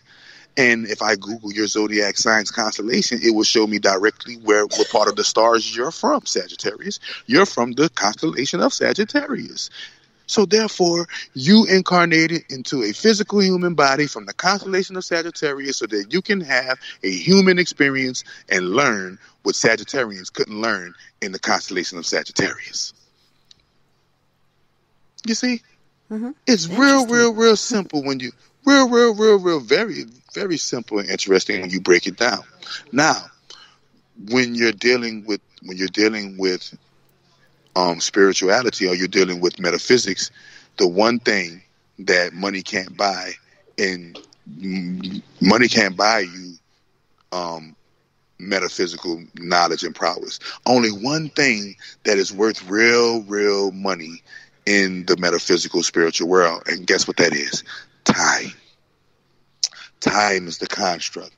However much time you spend on the metaphysical world doing spiritual things and metaphysical things, that's how stronger and that's how more capable your metaphysical and spiritual abilities will be. So remember there are 168 hours in a week. There are 168 hours in a week. 7 times 8, that's 56. I'm at 112 because I need 56 hours to sleep. I'm at 112. Okay, when I'm about to work 40 more. Now I'm at 72. Now I'm at 72 hours. So really, you got 3 days out the week to prove yourself worthy of your spiritual practices, because 56 hours just went to sleep, 40 hours just went to your job, and 72 hours is gone to whatever you wanted to go to. So if time is the construct that proves that you and I are gathering, are building in certain knowledges, are building strength in our metaphysical and spiritual practices, then how much time does it take for you to activate an Archangel Light Code? Simple. You write an affirmation 200. It roughly takes between an hour and 10 minutes to write 200 affirmations. When you write that, by the time you get to 200, you will literally feel the powers of that archangel, the properties and powers of that archangel. So, what you mean, archangel, man? Remember, an angle of light located in your DNA that has properties and principles that you can use as a meta-human or metaphysical reality. Okay, so. So now let's get into the dice, the 20-sided dice. 20. Remember, we're in the year 2020. A 20-sided dice. You have 20 chapters, 20 affirmations on each page. That's 20, 20, 20, and we're in the year 2020. Now, a lot of people say, I keep it 100. I keep it 100. It's all about 100%. No, it's about 1,000%. And 20% of 1,000 is 200. So you write 200 affirmations. You just completed your 20% of the 1,000%, and the universe will supply the other 80% of the 20 that you didn't of the 100 that you didn't supply. So 20% of 100, 20% of 1,000 is 200. So there we go. Remember, and 20 times 10 is 200. So here we go. Tenfold 20. 20, 20, 20, tenfold 20. Keep it in line and keep it in frequency with the clairomancy of the numerology and the numerics of today's time, and making it a fun game, and turn it into a game so that people can literally activate parts of their junk DNA, or AKA light codes, through a system of gaming, rolling dice, getting an affirmation. And then guess what? That affirmation is going to land on the affirmation is going to land on the affirmation that you need currently in life. So I'm about to show you right now. You're going to pick two numbers, 1 through 20. Give it to me. 12 and 6. 12 and 6. Now, you just became the dice. Normally, you'll roll the dice once and land on 12. You'll roll the dice again and it lands on 6.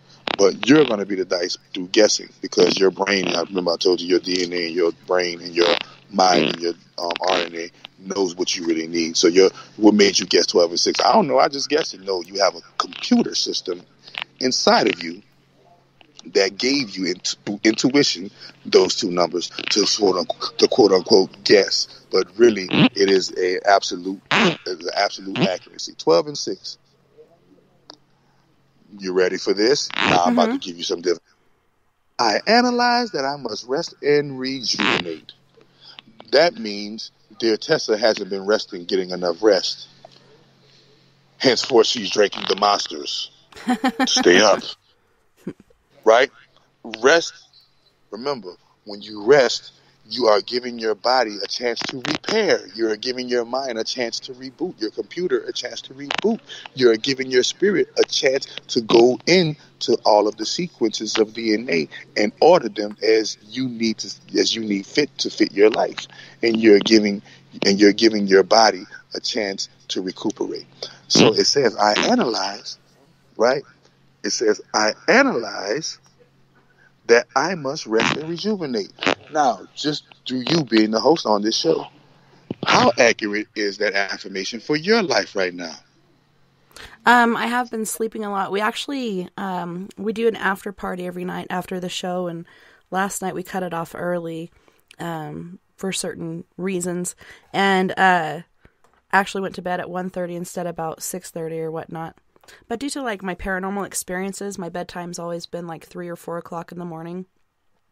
Well, guess what that means? I've been sleeping a lot lately. Guess what that means? That means you're missing out on the most important repair and rest sequences in your life, because only at nighttime does your melanocytes and your melanin are excreted through your glands to repair your DNA. Not in the daytime. Nighttime.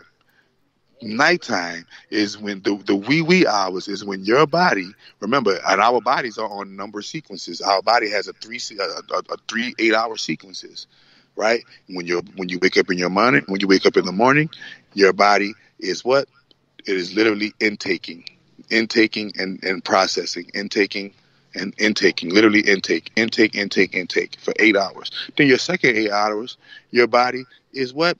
Processing all that it took, processing all that it digested, processing all that it gathered.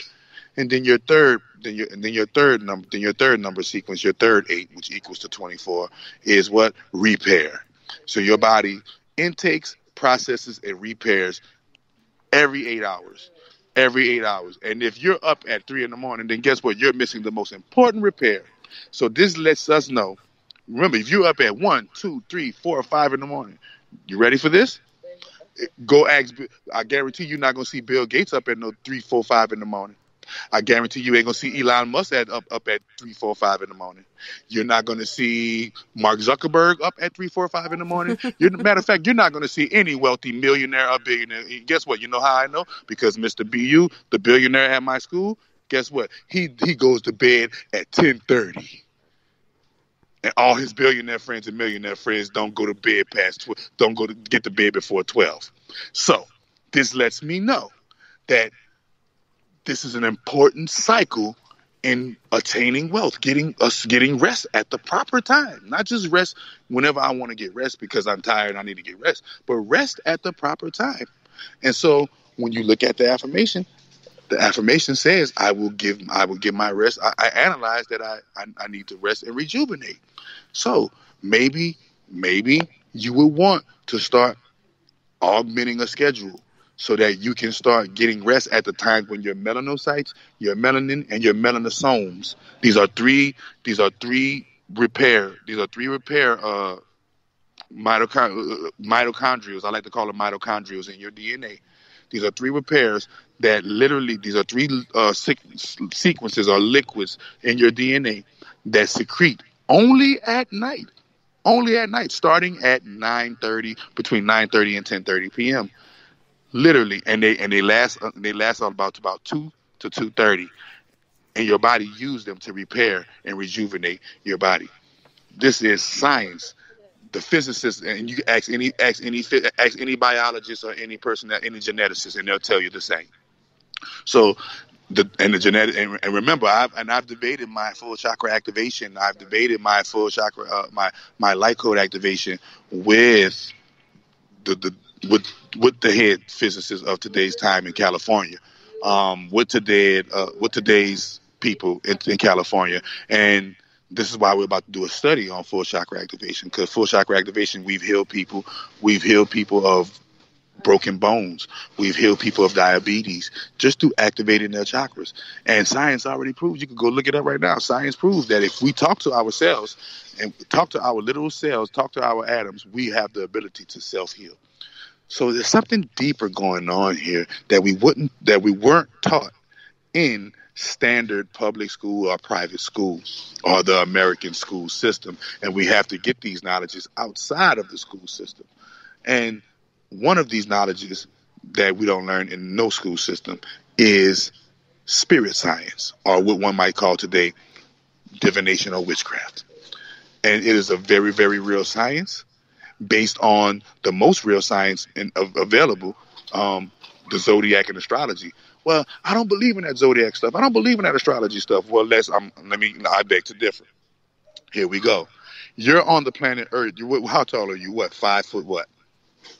5'4" and a half. You're 5'4". You're 5'4" and a half. Your planet is roughly 25,000 feet, 25,000 miles in circumference, right? You have bigger planets revolving around it, and it's revolving around an even bigger entity called solar or sun. Now, if you're standing on the street and a car rides by you, aren't you able to feel the wind of that car riding by? Yeah. Well, the same thing happens in space. when planets pass each other, and when planets move into space, they call this solar winds. So these solar winds carry energy. So what makes you think that you, with your 5'4", not you, I'm just saying a person that's your height or whatever, that don't believe in astrology and numerology and things of that nature, what makes you think with your 5'4" self, you're not affected by the planets that revolve around your planet, when the actual planet that you're living on is affected by the planets that revolve around it? Number one. Number two, it is a science behind astrology. And that science behind astrology shows that each planet and each governing body of planets has certain characteristics and qualities of energy.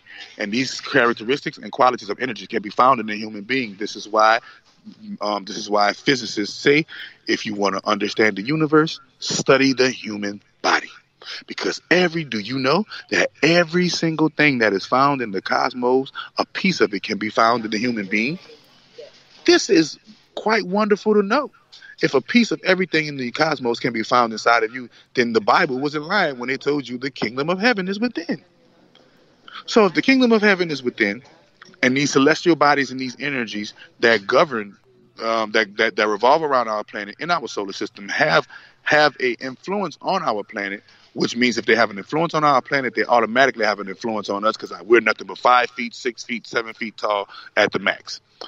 So if our planet is able to be affected by these governing bodies and celestials, then we're able to be affected by these governing bodies and celestials, and the actual mapping and recording of how these governing bodies and celestials interact is called astrology. So one might think that this is not a science, but it is very real. It is very real. At my school, I have the first public school of magic ever. There's nowhere on the face of the planet where you can go publicly into the school, walk in it, and learn witchcraft. There's no place on the face of the planet where you can go publicly into the school and learn esoterics. There's nowhere on the face of the planet, but in Norwalk, California, you can. So I don't have a school. I don't have a school just because I don't know my stuff. We're not about to do a study on full chakra activation with physicists and scientists and top doctors of today's time because I don't know my stuff. I didn't create the affirmation Bible because I don't know my stuff. I created all of these mediums because not only do I know my stuff, I am the expert on my stuff. And people have to come to me. Top minds have to come to me and actually pick my brain on what do I think about these high topics, these high energy or these esoteric topics. And so the affirmation Bible is way more than just 400 affirmations in a book that you roll and I got an affirmation. No, it is a system of spiritual science, divination that you can use to enhance and better your life and manifest your desires. Meaning people literally, the affirmations manifest in your life. And it says it on the back of the actual affirmation Bible book. Here goes the affirmation Bible book, right? I know it's a little dark right now, but I'm about to read the back of it. The back of it says, affirmations in this Bible come true for those who let it brew. Play this game every day and you'll see transformations in every way. Literally, play this game every day and you'll see transformations in every way.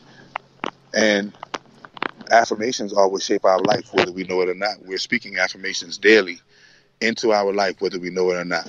When we say, I don't have any money, that was an affirmation. Oh, I'm hurting. That's an affirmation. Oh, man, I need to do this. I need to do that. That is an affirmation. We're affirming these statements as if they were fact or as they are fact. And that's what an affirmation means. So if we can change the way, if we want to change and reprogram our minds and change and reprogram the way we think and feel and say and do and get out of these and get out of the country and make our country rise up and not being number one for depression and not being number one for anxiety, not being number one place for suicide and so on and so forth. We have to restructure how we speak to ourselves and to each other, and it all starts on what we are affirming. What we are affirming. period. Well, and, you know, I've heard about affirmations before where people put little sticky notes on their mirror and sit there and, you know, say them to themselves every day repeatedly and actually meaning it. And the more you say it, the more you believe it. And like you were saying before, you know, hurt people, which generally starts with you. And, you know, what better person to put themselves down? Like, you really know what buttons to push. So to do these affirmations, I think they really do work. I've seen it work personally, and it's cool how you've come up with this new system, and out of all places where it started was prison, so that's pretty interesting. And the affirmation Bible was birthed in a prison cell, everybody. Right. Always remember but always remember the greatest minds of the time always seen the inside of a prison cell, from the Mozarts of the world to the Da Vinci's of the world. They've all seen the inside of that cocoon, one might call the prison, because it takes solitude and confinement in order to really dig deep within yourself and dig out that treasure, that hidden treasure within. And so, but affirmations literally changed my whole entire life. I am not supposed to be here. I'm not supposed to be here talking to you. By all statistics and laws and rights, I am supposed to be dead or in jail. Hold on. Well, on that note, we do have to go to our second musical break. And on this break, we have Mystique again with featuring Beauty and the Beast with Rampage. She's also going to be singing Time for School. And then we have Mocha T with Future Plan. You guys don't go anywhere. We'll be right back right after these musical notes. Yeah. Yeah.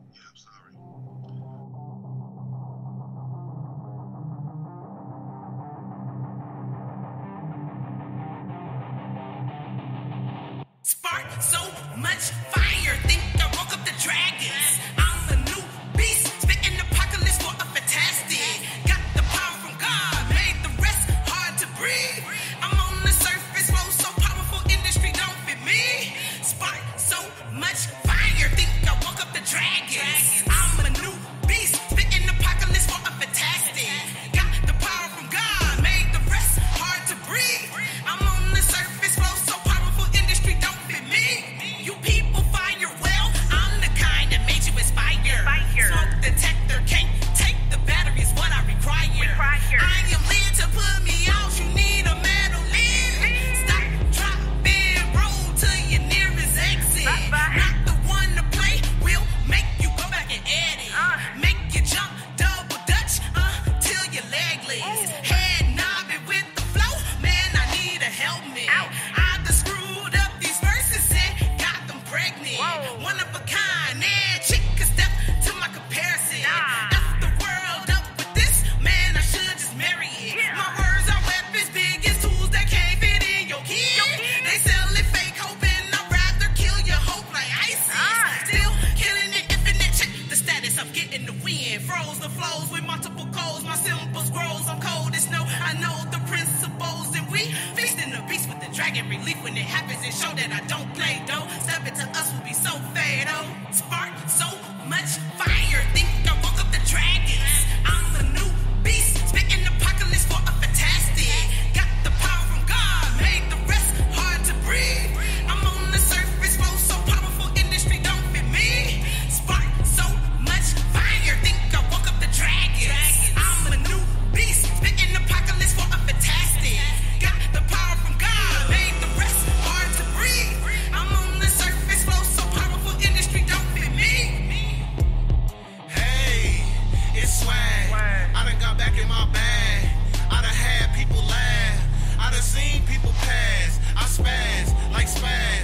The garbage man and they trash. This of course I can't crash. This a race and I'm fast. I pass the fake and put all of it last. Dragon so I clash. I hide it all in the stash. We are diamonds, they are brass. I'm connected with no lag. She a spin 30 for a bag. That's my wife and I'm glad. Michael Myers with his stabs.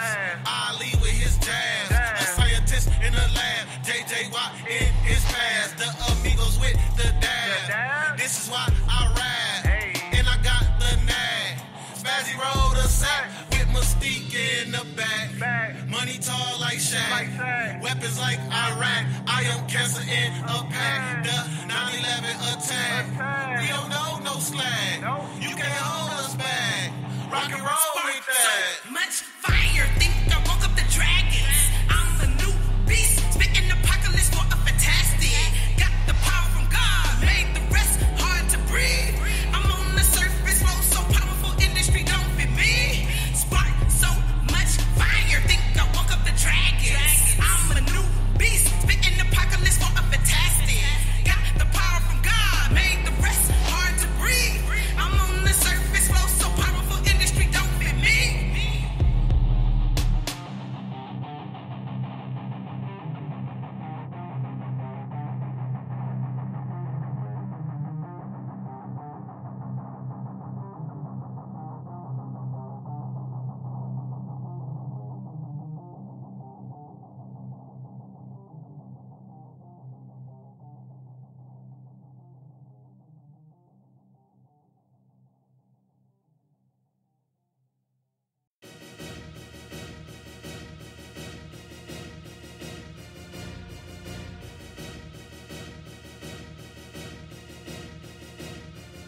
Do you believe? Are you ready?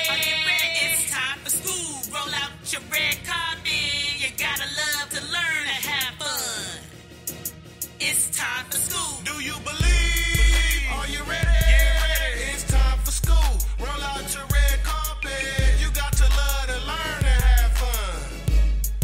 It's time for school.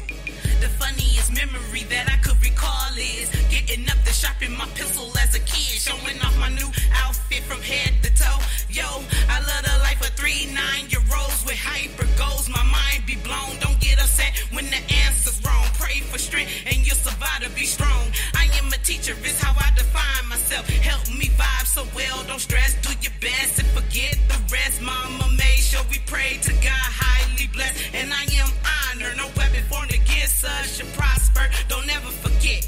And I bet when you enter into school, you'll feel ultimate. No consequences of your accomplishments. Move away from the negativity, it got you bit. And if you getting in the midst, just take the time and repent. Stay focused, get a pencil, write about the lesson. Raise your righteous hand, find the answer to questions. Could be your main plan, leave a saucy impression. You are your own fan, you got this, is what I recommend. Do you believe? Are you ready? It's time for school. Roll out your red carpet. You gotta love to learn and have fun. It's time for school. Do you believe? Are you ready? It's time for school. Roll out your red carpet. You got to love to learn and have fun. It's time for school. Back then, I loved school. I was cool. I was putting in my dues. I ain't wanna be no fool. Mama had it poppin', school supplies and shopping. Success was an option. Math had me locked in, but English was my topic. Lunchtime, I had it rocking. Lunch tables was knocking, and we wasn't stopping. In gym, I was good from the 3. Like Stockton, music class, I had everyone stuck. They was watching. We wore your bow straps with retros and the watches. Love life, humble yourself. That's my creed. Think with your mind and heart, you will achieve. Pray on it, give it to God and proceed. Your goals, ambition, and God is all you need. Imagination and will is something we can't teach. Remember Dr. King, he had a whole dream. You can do whatever you want. I believe. Do you believe? Are you ready? It's time for school. Roll out your red carpet. You gotta love to learn and have fun. It's time for school. Do you believe? Are you ready? It's time for school. Roll out your red carpet. You got to love to learn and have fun. It's time for school. Do you believe? Are you ready? It's time for school. Roll out the red carpet, yeah.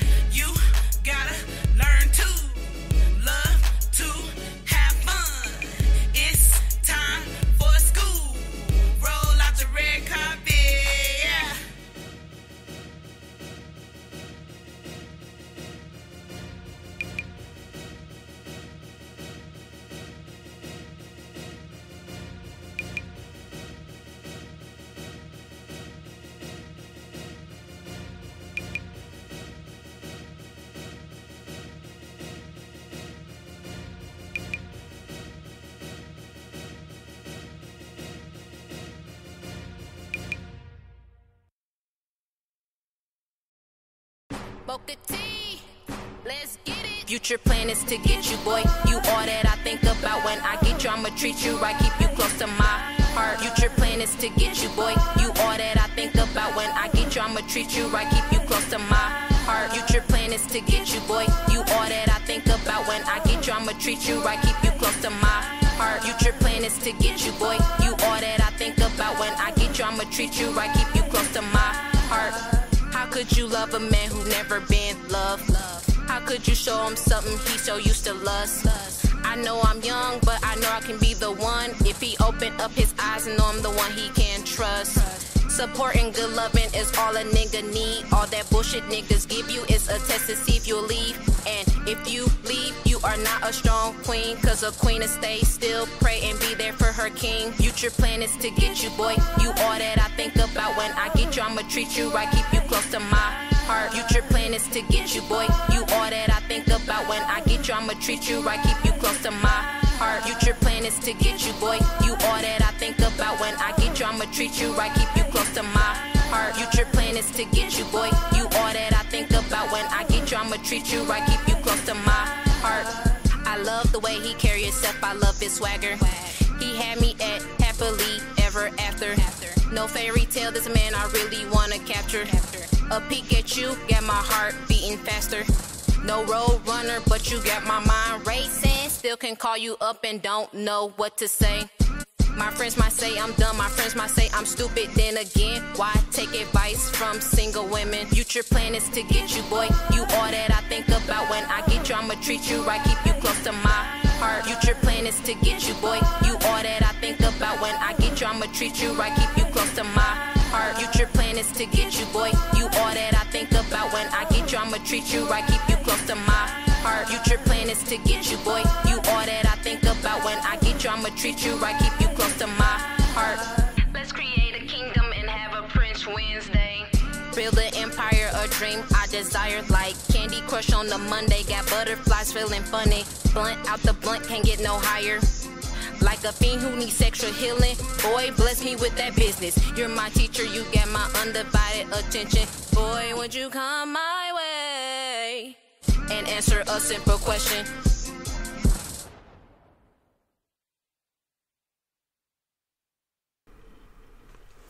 Good evening, and thank you so much for joining us on We Are Paradox Media's Late Night in the Rockies. That was Mocha T and Mystique from Milwaukee, Wisconsin. And I hope you guys enjoyed our musical break. This hour and the last 3 hours this evening, we've been joined by the Chakra Doctor, Rance Dunbar. Rance, welcome back, and thanks so much for joining us this evening. Thank you for having me. I appreciate your kindness. So we were talking about the Affirmation Bible and how you use divination through dice and such. And I had guessed 2 numbers. So when you do these 2 numbers, is that 2 different affirmations that you read, or do the 2 like go into one? Yeah, the 2 go into one like a Bible verse. Like, when you go to John 3:16, right? That's one verse in the Bible. Chapter 3, verse 16. Well, that's how it is with the Affirmation Bible. It's you roll the dice number. You roll the dice once, and the dice that would be for your number. That would be for the chapter or the page you land on. And then you roll the dice again, and that is the affirmation or the number of the affirmation on the page you landed on.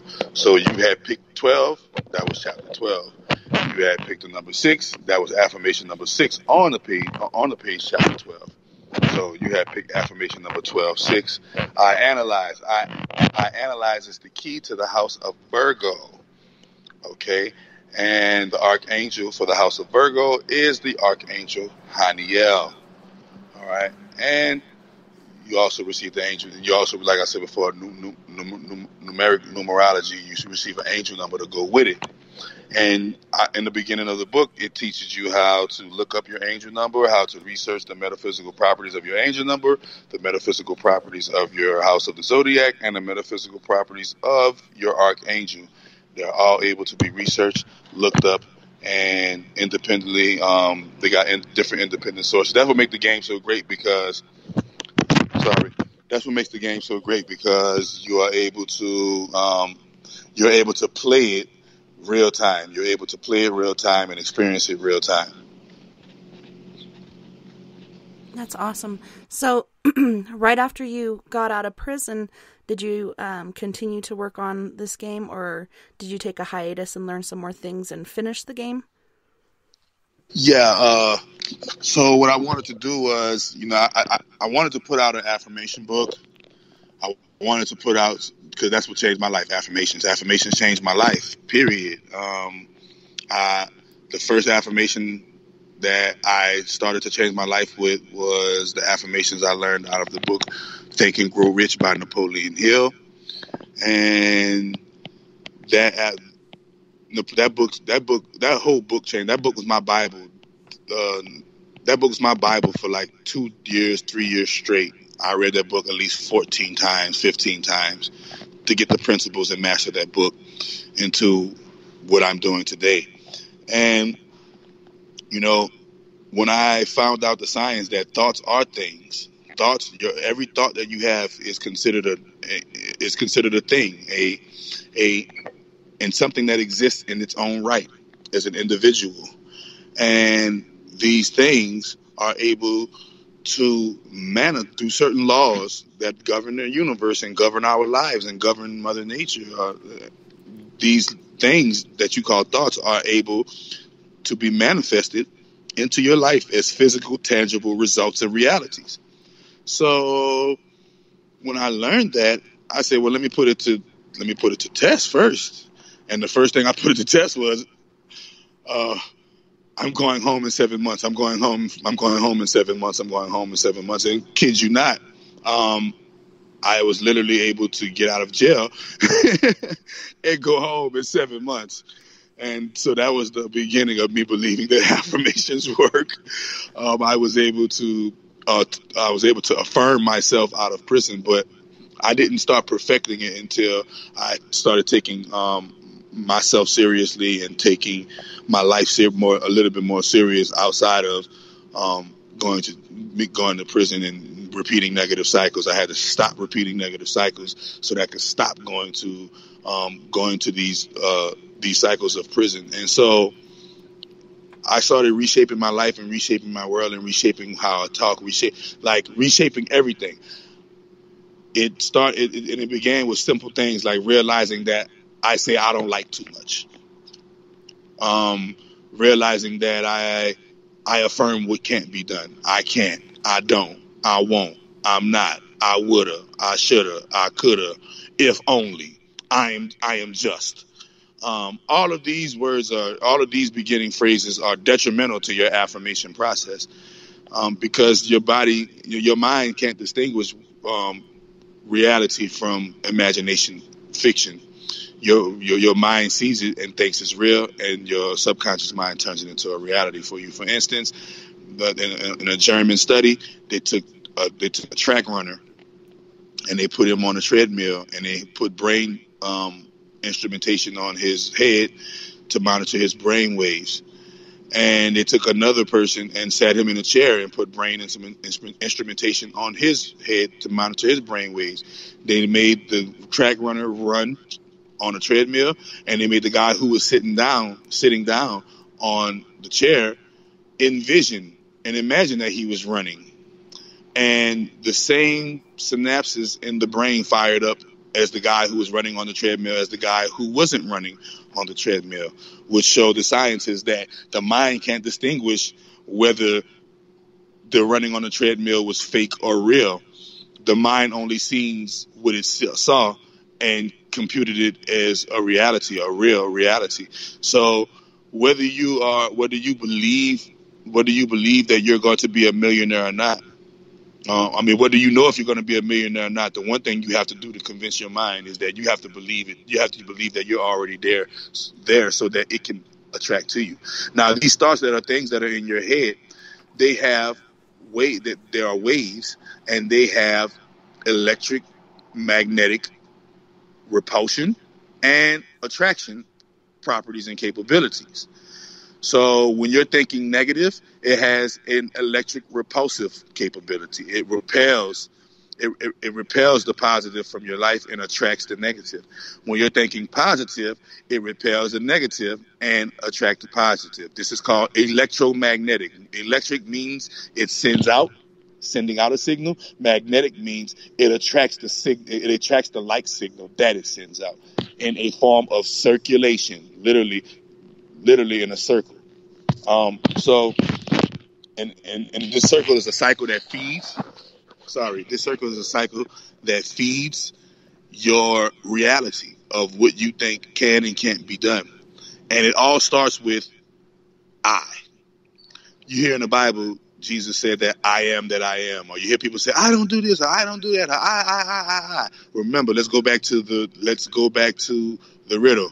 The eyes are the windows to the soul. When you say the word I, whether it's this I or the letter I, you are referring to the soul, the spirit, the paranormal, intangible. And when you say the word I, your machine computer automatically knows that you're talking about your spirit and soul, whether you know it or not. Your spirit and your cells automatically know that when you say the word I, you're talking about your soul. So when you say I don't, you are saying that your soul does not. When you're saying I won't, you're saying my soul will not. When you're saying I can't, you're saying my soul cannot, and so on and so forth.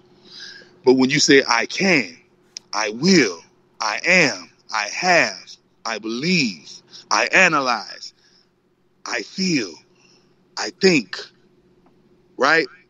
These are positive, affirmative states of being, and your soul will have, your soul will think, your soul will believe, your soul, so what I always tell people, watch the word that immediately follows behind the word I when you say it out of your mouth, because the word I is an affirmation. Starting anything off with the word I, you are saying an affirmation. Matter of fact, saying any sentence out of your mouth or thinking any sentence in your brain, because it has to be in your brain before it comes out of your mouth. You are literally affirming that reality for yourself, and therefore, affirming that reality for yourself, you are constantly rebuilding and building your reality over and over again, be it positively or negatively. So now we're getting into science. These thoughts are things and waves that abide in your brain. Once you think enough of the same thought, it creates a stronger vibration and a stronger wave. You can call this stronger vibration or stronger wave in your mind God. Okay? Now, this is what they mean when they say, the thought you think about the most will be God. Because the thought you think about the most will create the strongest energy, and that strongest energy will attract immediately the reality of itself. So if that strong energy that you're thinking of is, man, I can't never get by in life, you won't never get by in life. If that energy is, I'm just bad with names. I'm bad with names. You will always be bad with names. If that energy is, me and him just don't get along. Me and her just don't get along. You will never get along. You are affirming it and reaffirming it every time you say it, and your cells in your body will pick it up as your God and literally make that part of your life a reality for you, because your body and your mind can't go around thinking it's crazy, thinking it's not sufficient, thinking it's insufficient as a computer machine hybrid that manifests your states of being for you.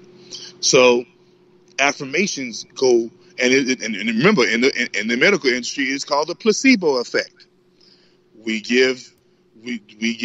literally, and they said 1 out of every 3 cures, or 1 out of every 3 healings in the medical industry are due to the placebo effect. What is the placebo effect? The placebo effect is simply when you give a person you give this person over here, patient A, the fake medicine, a fake medication, or or a sugar pill, or a medication that isn't medication at all. It has no value as medication, and you tell him that, but you tell him and make him believe that it is the medication, so he believes that he will be healed, and therefore he is healed not through the medication, but through his belief that he was going to be healed through the medication.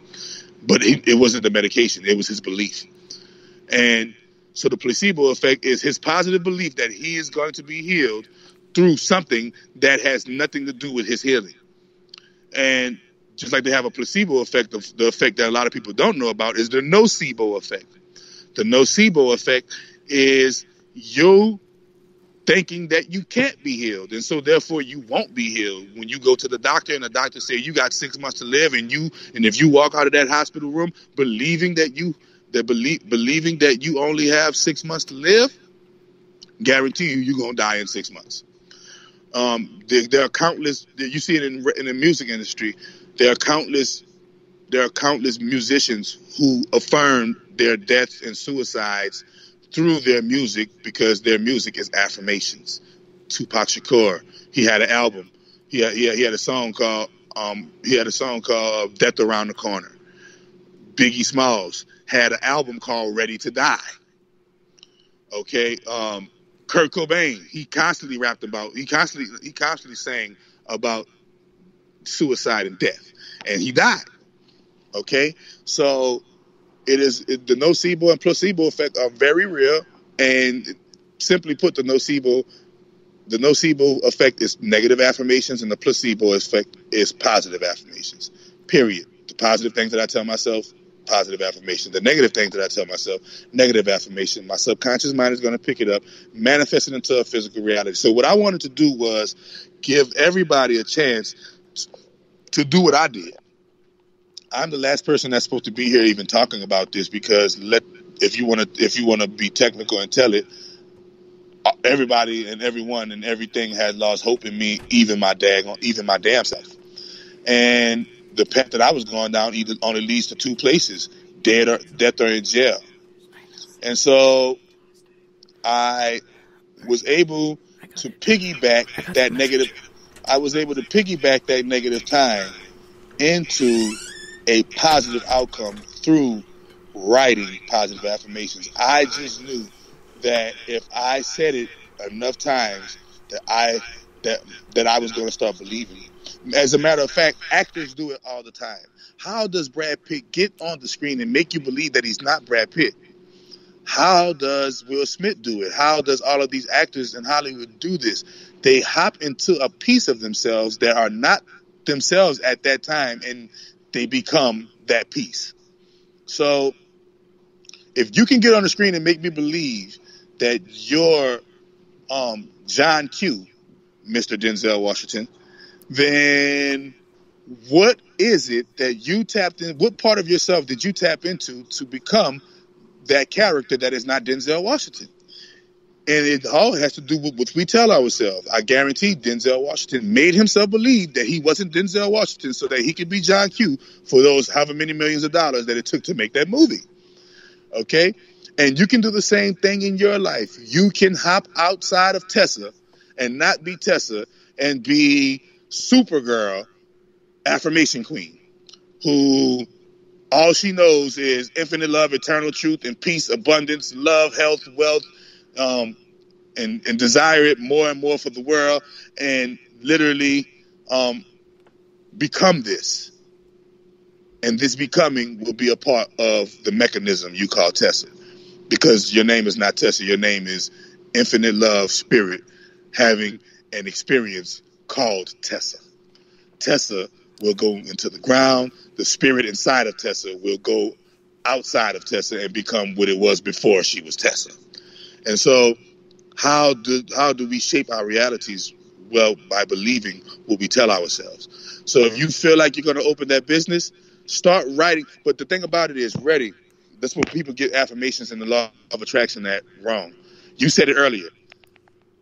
Getting the sticky notes and repeating it over and over and over and over again. The mind, the body, is a creature of habit. Habits are grown through repetition. Repetition is the father of learning. We learned our ABCs because we went to school every day and said the song A, B, C, D, E, F, G, and now I'm 30-something years old. I'm 37 years old and making 30. I'm 37 years old. I make 38 on April 12th on Easter. And guess what? I can still sing my ABCs 33, 34, 35 years later. Because it was repetitively repeated to me. I can still say I learned the Our Father prayer when I was 5 years old. I still know the Our Father prayer, and I am not a Christian. Our Father who art in heaven, hallowed be thy name, thy kingdom come. Because it was repeated to me over and over and over. And that which is repeated to the mind over and over and over, the mind comes to believe that repetition as a fact, believe that fact, and makes that fact a reality for the person who is repeating it over and over and over. So affirmations are not something that you do every now and then. Affirmations are something that you're supposed to be doing all year round, all day long, in some way, shape, or form. Well, what do you mean? Well, if you're not writing affirmations, you need to be listening to affirmations. If you're not listening to affirmations, you need to be looking at affirmations. If you're not looking at affirmations, then if you're not doing any of the three, I feel sorry for you. Because I guarantee you, if you're not doing the affirmations, writing the affirmations or listening to the affirmations, the society and what we call this matrix is doing it for you. Shaping your reality, shaping your mind, shaping the way you think, inputting. A lot of people can't stop the negative thinking in their head. How do I meet a lot of my clients? They say, how do I stop this negative chatter in my head? Well, you have to become proactive and start inputting positive chatter until it drowns out the negative chatter. And that takes time. Here we go back to that number thing again. Time is the construct that makes repetition a affirmative reality and fact for you. And remember, when you're saying affirmations that aren't manifest already, it's going to feel like a lie. When I used to activate people's chakra and tell people, hey, hi, I'm the chakra doctor. Before I was trademarked, before I had my business, before everything, I used to tell people, hi, I'm Rance Dunbar, the chakra doctor. And my body was like, nigga, you ain't the chakra doctor yet. You don't have no company. Why you just told them people you got a company? Because that's the affirmation that I wanted to be real. That's what I wanted to be real. That's what I wanted to happen. So I used to affirm that I am chakra doctor. I am chakra doctor. I am chakra doctor. And before you know it, now my logo is trademarked.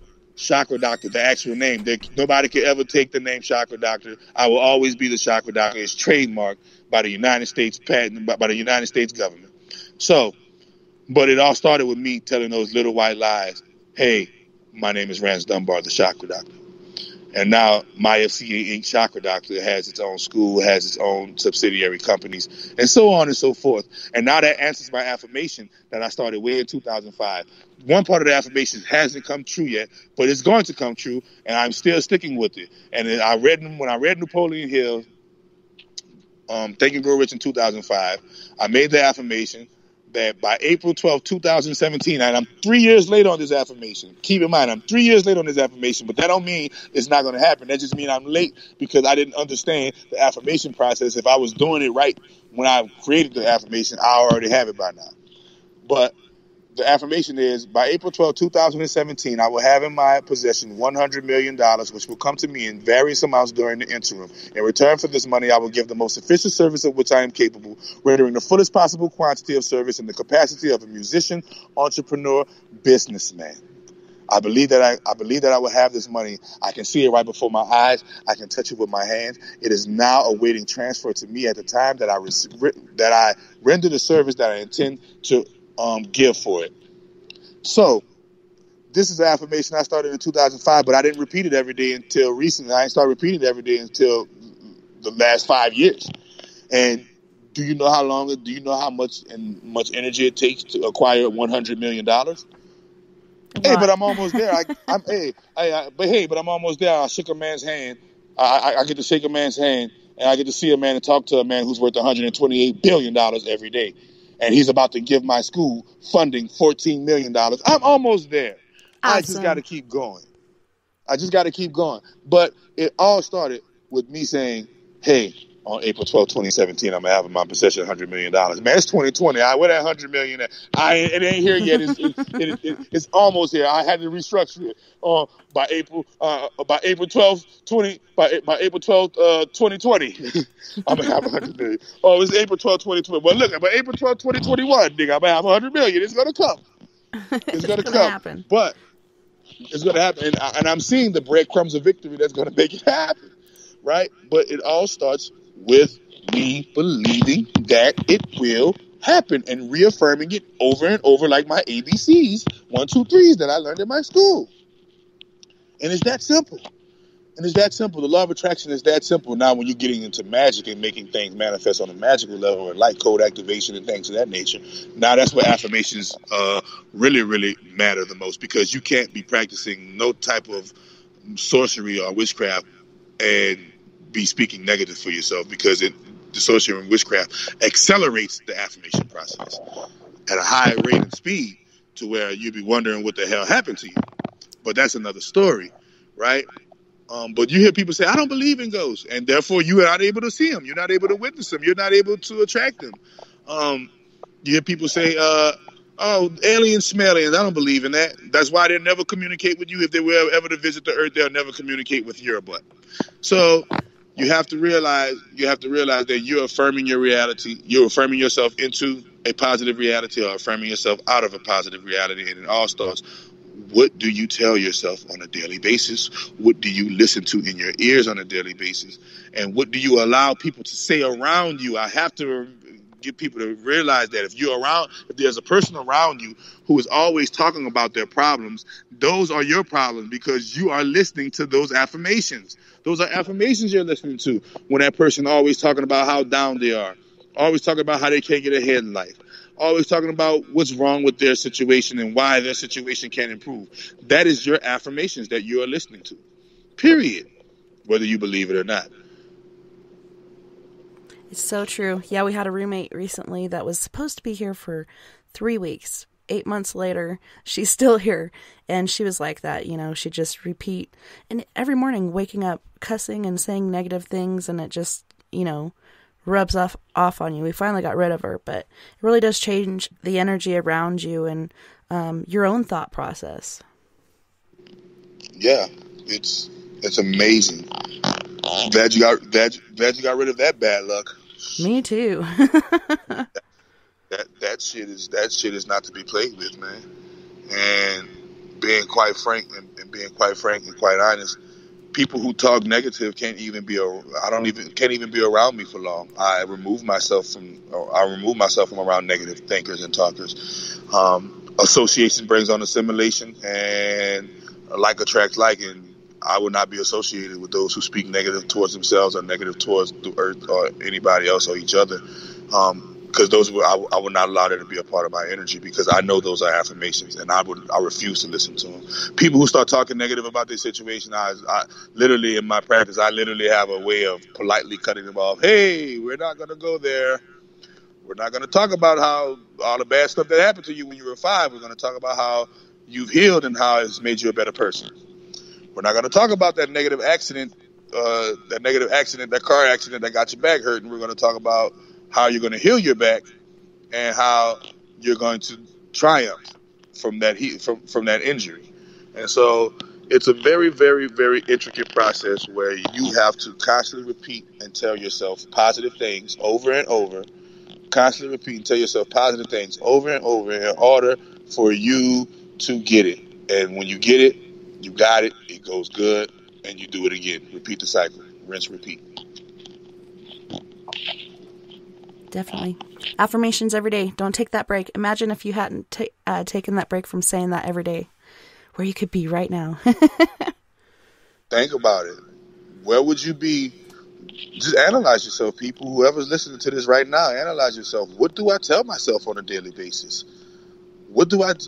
Name me 10 positive phrases that you tell yourself every day on a daily basis, and I can see if your life is positive right now or not. Period. And it's simple. It's simple. No, I can't. I'm almost done here in 20 minutes. It's simple in theory, but believe it or not, it's a little bit more harder in execution and practice because we've been taught to think negative upon ourselves, especially in America. The news program us like everybody. Look at everybody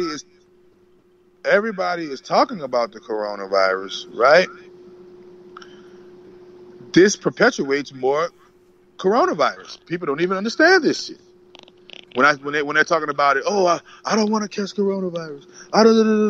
And all of these things, all you're doing is creating an environment for the coronavirus to exist even more. So, like when people start talking about the coronavirus, I immediately start talking about the things. I immediately start talking about the benefits of the coronavirus. The benefits. Hey, you get to stay in your house and get some time to yourself. Hey, that nosy neighbor, that person that always dropping in unannounced. They ain't able to drop in now. They're too scared to catch the coronavirus. They gotta wear a mask. I always put the positive spin and the positive light on what we as society deem as negative. Hey, do you know more people die of cancer, AIDS, heart attack, heart disease, suicide, murder, and so much more every year than the coronavirus? Hey, 10 million people died last year of cancer. Why didn't we quarantine? How do you quarantine against that? Quarantine is cutting yourself off from something. So if we know what's causing, look, every cancer society knows what causes cancer. But they claim they just don't know how to cure it, right? Well, quarantine us from the things that causes cancer. Why are you selling cigarettes if you know it causes cancer? Why are you putting products? Harmful products in our foods and in our drinks and in our substances if you know they cause cancer? Quarantine us from that, like you're quarantining us from the coronavirus. Well, yeah, take yourself away from those things. So we have... Take yourself... Go ahead. Go ahead, I'm sorry. Well, I was just going to say, we have 24 minutes left in the show, and I just want to make sure that we've touched on everything that you want to. Is there anything in particular during this last 24 minutes that you'd like to cover before our time is gone? Yes, please. Please go to chakradoctor.org, chakradoctor.org. That is my website. I have my free full chakra activation tutorial. It is a guided meditation that will literally make you physically feel as a physical result in reality, all 7 of your chakras coursing throughout your body. It is an electric, magnetic sensation. It gives you tingling, warmth, but most importantly, it gives you the best rest of your life, Tessa. It gives you the best rejuvenation of your life, Tessa. Wink, wink. And it also and right now we're shooting for the study to get it studied under the maglev machines and all of the different machineries to show what it does to the body, because we've healed numerous amount of injuries and diseases with it, and it's freely available on chakradoctor.org. Also, Affirmation Bible is up there too on chakradoctor.org. It's nothing but $30. Please follow me on Facebook, Rance Dunbar, RanceDunbar. Follow me on Instagram at Chakra Doctor. Or you can just type in Chakra Doctor in your Instagram and you'll see my logo, the Chakra Man, Chakra Doctor logo. So follow me on Instagram. Definitely go to my YouTube channel and get all of the valuable knowledge that I have on my YouTube channel. Just type in Chakra Doctor in the search bar of your YouTube, and it will bring you to my YouTube channel, Chakra Doctor. And if you have any questions, or if you have any further inquiries about what I do and how I can help you out, please call the number 818-429-1675. Also, if you're in the California area, LA and surrounding areas, don't hesitate to come to my school, Heaven on Earth, School of Enchanted Art and Witchcraft, located in Norfolk, California, at 15311 Pioneer Boulevard, Norwalk, California. So if there's anything I forgot, Oh, and I'd like to give a shout out to my beautiful wife who supports me through all that I do. I love you. Without you, there is no me. And so, and anybody else, and if there's anything I did forget, I'm sorry. My business partner, Dr. Gandhi, Dr. Varun Gandhi, he is the Batman or the Robin to my Batman, or I'm the Batman to his Robin, whatever you want to call it. The guy that believed in me, invested in my company, and now we're about to be on TEDx and become million. Well, he's already a millionaire. I'm sorry. Let me stop. I'm trying to work to get to his level. He's a self-made millionaire, and he's a PhD. Has a PhD in environmental engineering. He has the movement. He has the Drink More Water movement that he's launching to help us to drink more water and clean the world's water in third world countries. So if there's anything else I forget, I'm sorry, but yeah, that's what I had to let everybody know. So where would someone start to, I don't know if I'm using the correct words, enlighten or heal or open their chakra? Where would someone start? Mm-hmm. Yeah, so when you go on chakradoctor.org, there's the free guided meditation. I have a free guided meditation that not only, so it's called Full Chakra Activation. The name of my company is called MyFCA Inc. The FCA stands for Full Chakra Activation. Full Chakra Activation is the guided meditation. That's why they call me the Chakra Doctor. It's a guided meditation where you use the power of the imagination of your mind, and you literally using the power of the imagination of your mind through my guided exercise, you literally activate all 7 of your chakras at the same time simultaneously and physically feel them as physical sensations coursing throughout the body. Like I said before, you're going to feel warmth, tingling sensations. A lot of people feel a cool or clean feeling like being in a hot shower and stepping into the cool air. Release of stress and tension.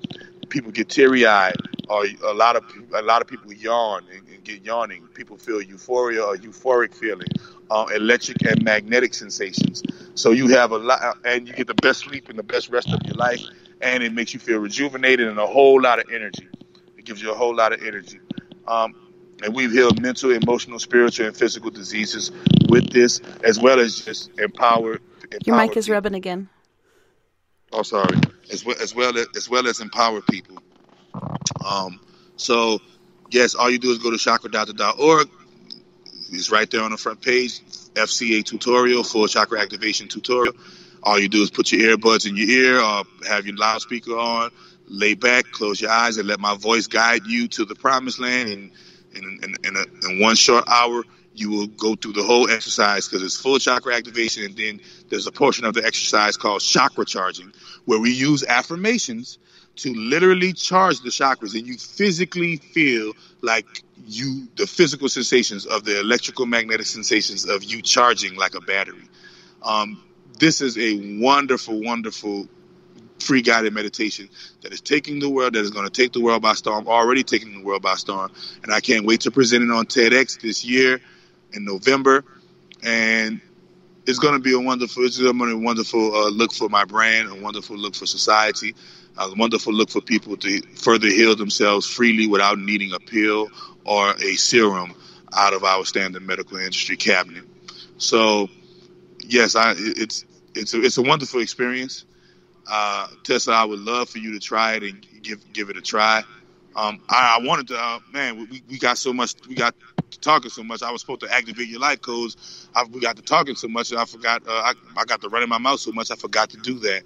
So, but I would love in light code activation. Please, like I said before, dial my number 818-429-1675, and you guys can call me. And when you call me, I can always explain to you what light code activation is. I can give you a free sample. I always give free samples of light code activation so you can know what you're experiencing before you experience it. And with that being said, yeah, that's what I got to offer to the collective, to the whole. Nice. So yeah, those are good words of wisdom as far as this whole virus goes, and a lot of people, including myself, are trying not to really get too much into it, trying to make people laugh instead and use laughter as medicine, as well as, like you said, distancing yourself from other people as well as certain things. The news, kind of step away from the news for a little bit and take some time for yourself. With me and the kids, we've been doing a lot of cooking, so we're making a lot of no-bake cookies, and here pretty soon this coming week we're going to be making some homemade bread, so that should be cool. And we've been planting seeds and doing different things like that and trying to keep them on their homework because it's at-home school now. Just trying to distract myself and them, Right. So, the one thing I have to give for the coronavirus, I forgot to tell y'all about this too. Also, we're releasing the Miracle Cure. The Miracle Cure is I've healed cancer, HIV with this cure. We're releasing it. We've already got it released to those who know, but we're about to do a study on it so that we can get the funding for it. And the Miracle Cure is definite. I did a live on my YouTube. If you just go on my YouTube channel, Chakra Doctor TV. Chakra Doctor TV is my YouTube channel, and you go to Chakra Doctor TV on YouTube, and you see it says the Miracle Cure, the best way to beat 5G, coronavirus vaccination, and any other disease on the face of the planet. And so this is what I do. I'm all about solutions, and I'm all about giving people hope through the storm. And so the Miracle Cure is what I have to offer for people who want to keep their immune systems not only up, but heal themselves from any other malady, period. And so that's what it's all about. It's all about me and you and us as a collective whole, putting our brains together and making sure that we solve these little problems or these big problems, however big or little that they may be. Yeah, and a lot of people have suggested getting together at the same time, and I have friends all around the world, but different people doing this at the same time and putting positive affirmations out there or praying at the same time or whatever your belief may be, and seeing if that might help as well with this whole pandemic. Yeah. I always tell people panic is the last thing you need to be doing in this time. Blaming, pointing fingers is the last thing you need to be doing. Worrying, doubting, fearing, jealousy, superstition, hatred, greed, all of these are negative things that you need not to do during any time, especially this type of time. And you need to find methods, find inventive ways, man. And this is a wake-up call, man, because a lot of people are going through this and they're bored. They don't know what to do. And it's like, wow, look how much of your life was centered around an industry that can fail you at any moment if any crisis hits, right? And look how much of our lives that we had absorbed in something that is, because you got to think about this. I always tell people, think about this. You go to work for 20, 30, 40 years of your life, and then you go into the ground and they hire somebody else. That company is still around. The children inherit that company, and you are in the ground. And you gave your best years to that so-called job. So I'm telling you, I'm not telling you not to work, but I'm saying find the joy of, if you're gonna work, find the joy, or find something that you can do outside of that work that will bring you joy, so that you can at least have enough energy to do it when an issue like this happens. Hey, well, I don't have to work. I can do what brings me joy anyway because I was doing it while I was working. But people are literally bored and don't know what to do because their life is just centered around nothing but work, and they don't do nothing but work. Yeah. Well, that's another positive thing about this is, now we're getting more time with our families and things that we've been taken away from for so long because we are basically forced to work, sometimes multiple jobs just to keep a household going. So a lot of people are stressing out about that. But, I mean, look at the silver lining. You do get to spend that time with your family and get to relax and do other things, learn if you're not into meditation, perhaps take that up. And there's different ways of doing it as well. Which another way you can learn is through the chakra doctor. Yes, ma'am. All day, every day, right here. Ain't going right nowhere. here for the taking. Right here for the taking. So yeah, I just want to give everybody love, send everybody infinite love, eternal truth, and peace. May the great Mother Universe, Grandmother Earth, Mother Nature, bless you all in this time of pandemic, epidemic, and make sure that you guys stay juiced up on your vitamin C. Go get you some natural cold pressed juice. Eat you some nuts, specifically pistachios. Pistachios have a lot of vitamins in that little nut that will build your immune system up against coronavirus. Please start partaking in superfoods, not just food, but superfoods. Okay, foods that you can't chew. That you only can put them in a pill format or oil format, and these will make sure you have a high immune system to keep you from being susceptible to any virus, let alone the coronavirus. And this will also help to stop the spread of the coronavirus by you doing your part to stay healthy, so that you don't contract it and give it to somebody else. So, yes, man, and remember, think positive about all of this. What is the silver lining in all of this? What is the universe trying to tell you in all of this? What is the spirit world trying to tell you in all of this? It's time for you to realize that everything happens for a reason, and there's a reason for this. So you need to do your research, like really go inside of yourself and find out what do I need to be doing during this time. I know this is a message for me. What do I need to be doing? What message is this sending to me? And follow your always remember, follow your heart, follow your intuition, the still small voice that tells you what to do and what not to do. And you know what it is, and we all have it. So that's the best, that's the greatest thing you could do for yourself and for your kids and for your family in this trying time of pandemic, epidemic mania. So are you guys on lockdown at all, or curfew or anything like that out there in California? Oh yeah, curfew. Everything is closed except for Rite Aids, CVS's, drive-through burger joints, or places like laundromats or something like that where you can go clean up, get clean. But the restaurants, the places where you can gather, any place where you can gather, it's shut down. It's shut down. California is facing. California has really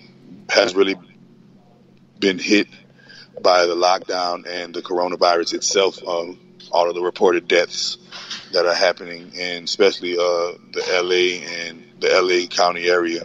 So, like I always say, hey, heart disease kills way more people. Heart disease kills 647,000 people a year. Maybe they need to quarantine us from the fast food. Right? Maybe this is a blessing. Maybe this is a blessing in disguise that all of the places that we gather to do our negativity is now closed.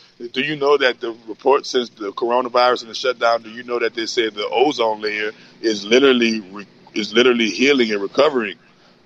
There have bodies of water that are literally healing and recovering themselves, just because humans aren't doing their day-to-day going on negative commutes every day. Hey, not too many people. Not going to be rush hour traffic if there's no job to rush to. Right. So everything happens for a reason, man. The earth, man, you need a healthy earth and a healthy planet before you need a job to work at. Without a healthy earth and a healthy planet, there is no job in the industry to support it. So you need that, man. So, everything happens for a reason. I hope everybody is finding a way. Hope y'all get y'all some stimulus money. Get y'all some stimulus. I know, that's what everybody's waiting Trump on. got that $2 trillion. got that Trump got that $2 trillion coming in. He got another backup $1 trillion coming. Y'all better get y'all stimulus package and do it right, do it well. Get that stimulus package. Make sure you don't run through it. Make sure you don't blow it. Pay them bills. Person gotta live. Player gotta live.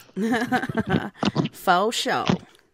But it is good that, we have shut down and it is healing our earth. And we were actually talking about this on a previous show. Like maybe every year we should have a new holiday where we take like a couple weeks to a month off where we're not driving around everywhere and putting all the pollutants into the air, Imagine how much healing we can do. Yeah, man, just imagine, hey y'all, this week, about this, man, this is the thing. You ready for this? What if human beings would have decided to lock down decided to go on a lockdown without the coronavirus, just through conscious effort? What would happen then? Never the sky's know. the limit. The sky's the limit. You the sky is never the know limit. until you try it. That's right. You never know until you try it. And don't try it before you buy it. Yeah, buddy. So wonderful. Thank you for having me on your show. I appreciate this time and effort that you put into it. Thanks I so love much. what you got going on.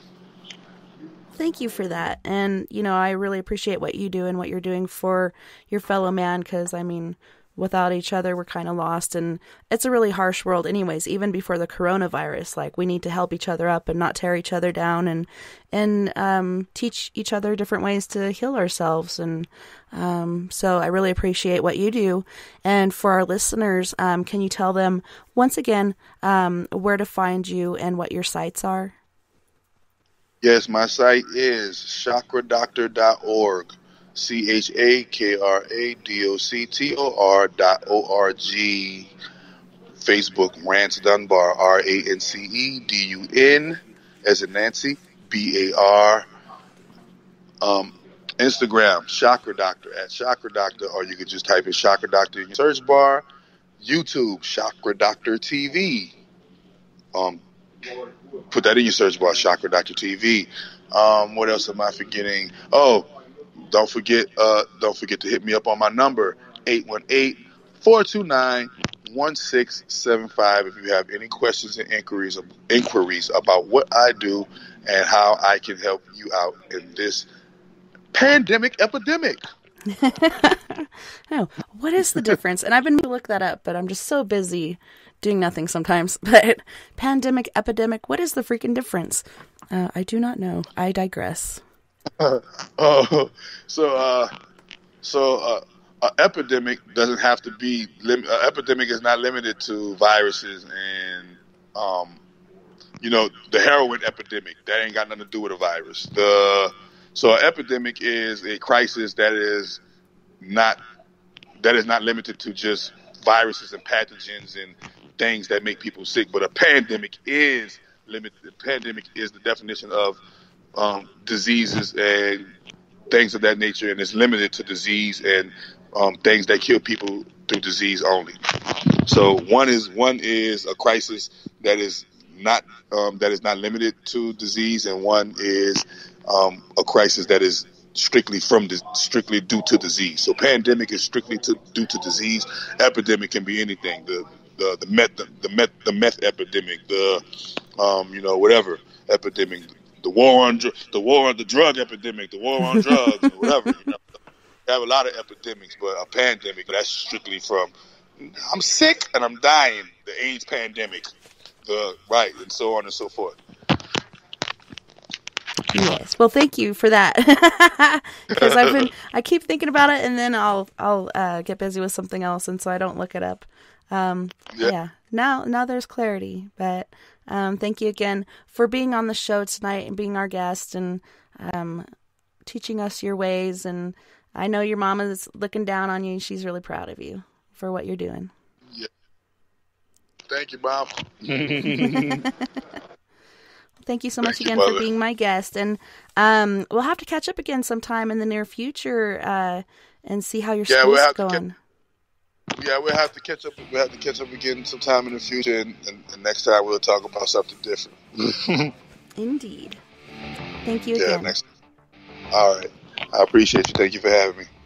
And thank you to all of our friends on We Are Paradox Media's Facebook, Spreaker, Twitter, Periscope, iHeartRadio, and wherever else you may be listening beyond the Omniverse tonight. I had a wonderful time this evening, and I can't wait to do it again next weekend when, it's a surprise to all of us, even myself. I'm still working those things out. But we may have Mr. James Moses on because he said he has a very important message for us. But you guys, don't forget, we're all in this together. Together we can make the world a little better. And together, my friends, we are Paradox Media, because without you, there is no us. And if you'd like to join us on our Skype after party, look us up at Tessa.N.Thomas30, or give us a call at 1-970-335-9596. You guys, thanks again so much for listening. Make sure you go to our YouTube, like, and subscribe. And, I wanted to remind you guys, we do have Sleepy Dave Davenport on the Time Slip Cafe on weekdays. And I just wanted to thank our sponsors, Kevin McDougall, Dale Ellison, Jim Morris, Mia Savage, and our musical host, Quest, who has provided us with all of our music for our musical breaks. We had planned our first annual para outing for June 20th, 2020, and it was going to be a UFO outing. It still is, UFO camp out, but we're probably going to have to push it back just a little bit until this whole pandemic issue is over. Thank you guys again so much for listening tonight. Nighty night, love and light. Take care of my yous, and make sure you practice social distancing. And wash those hands.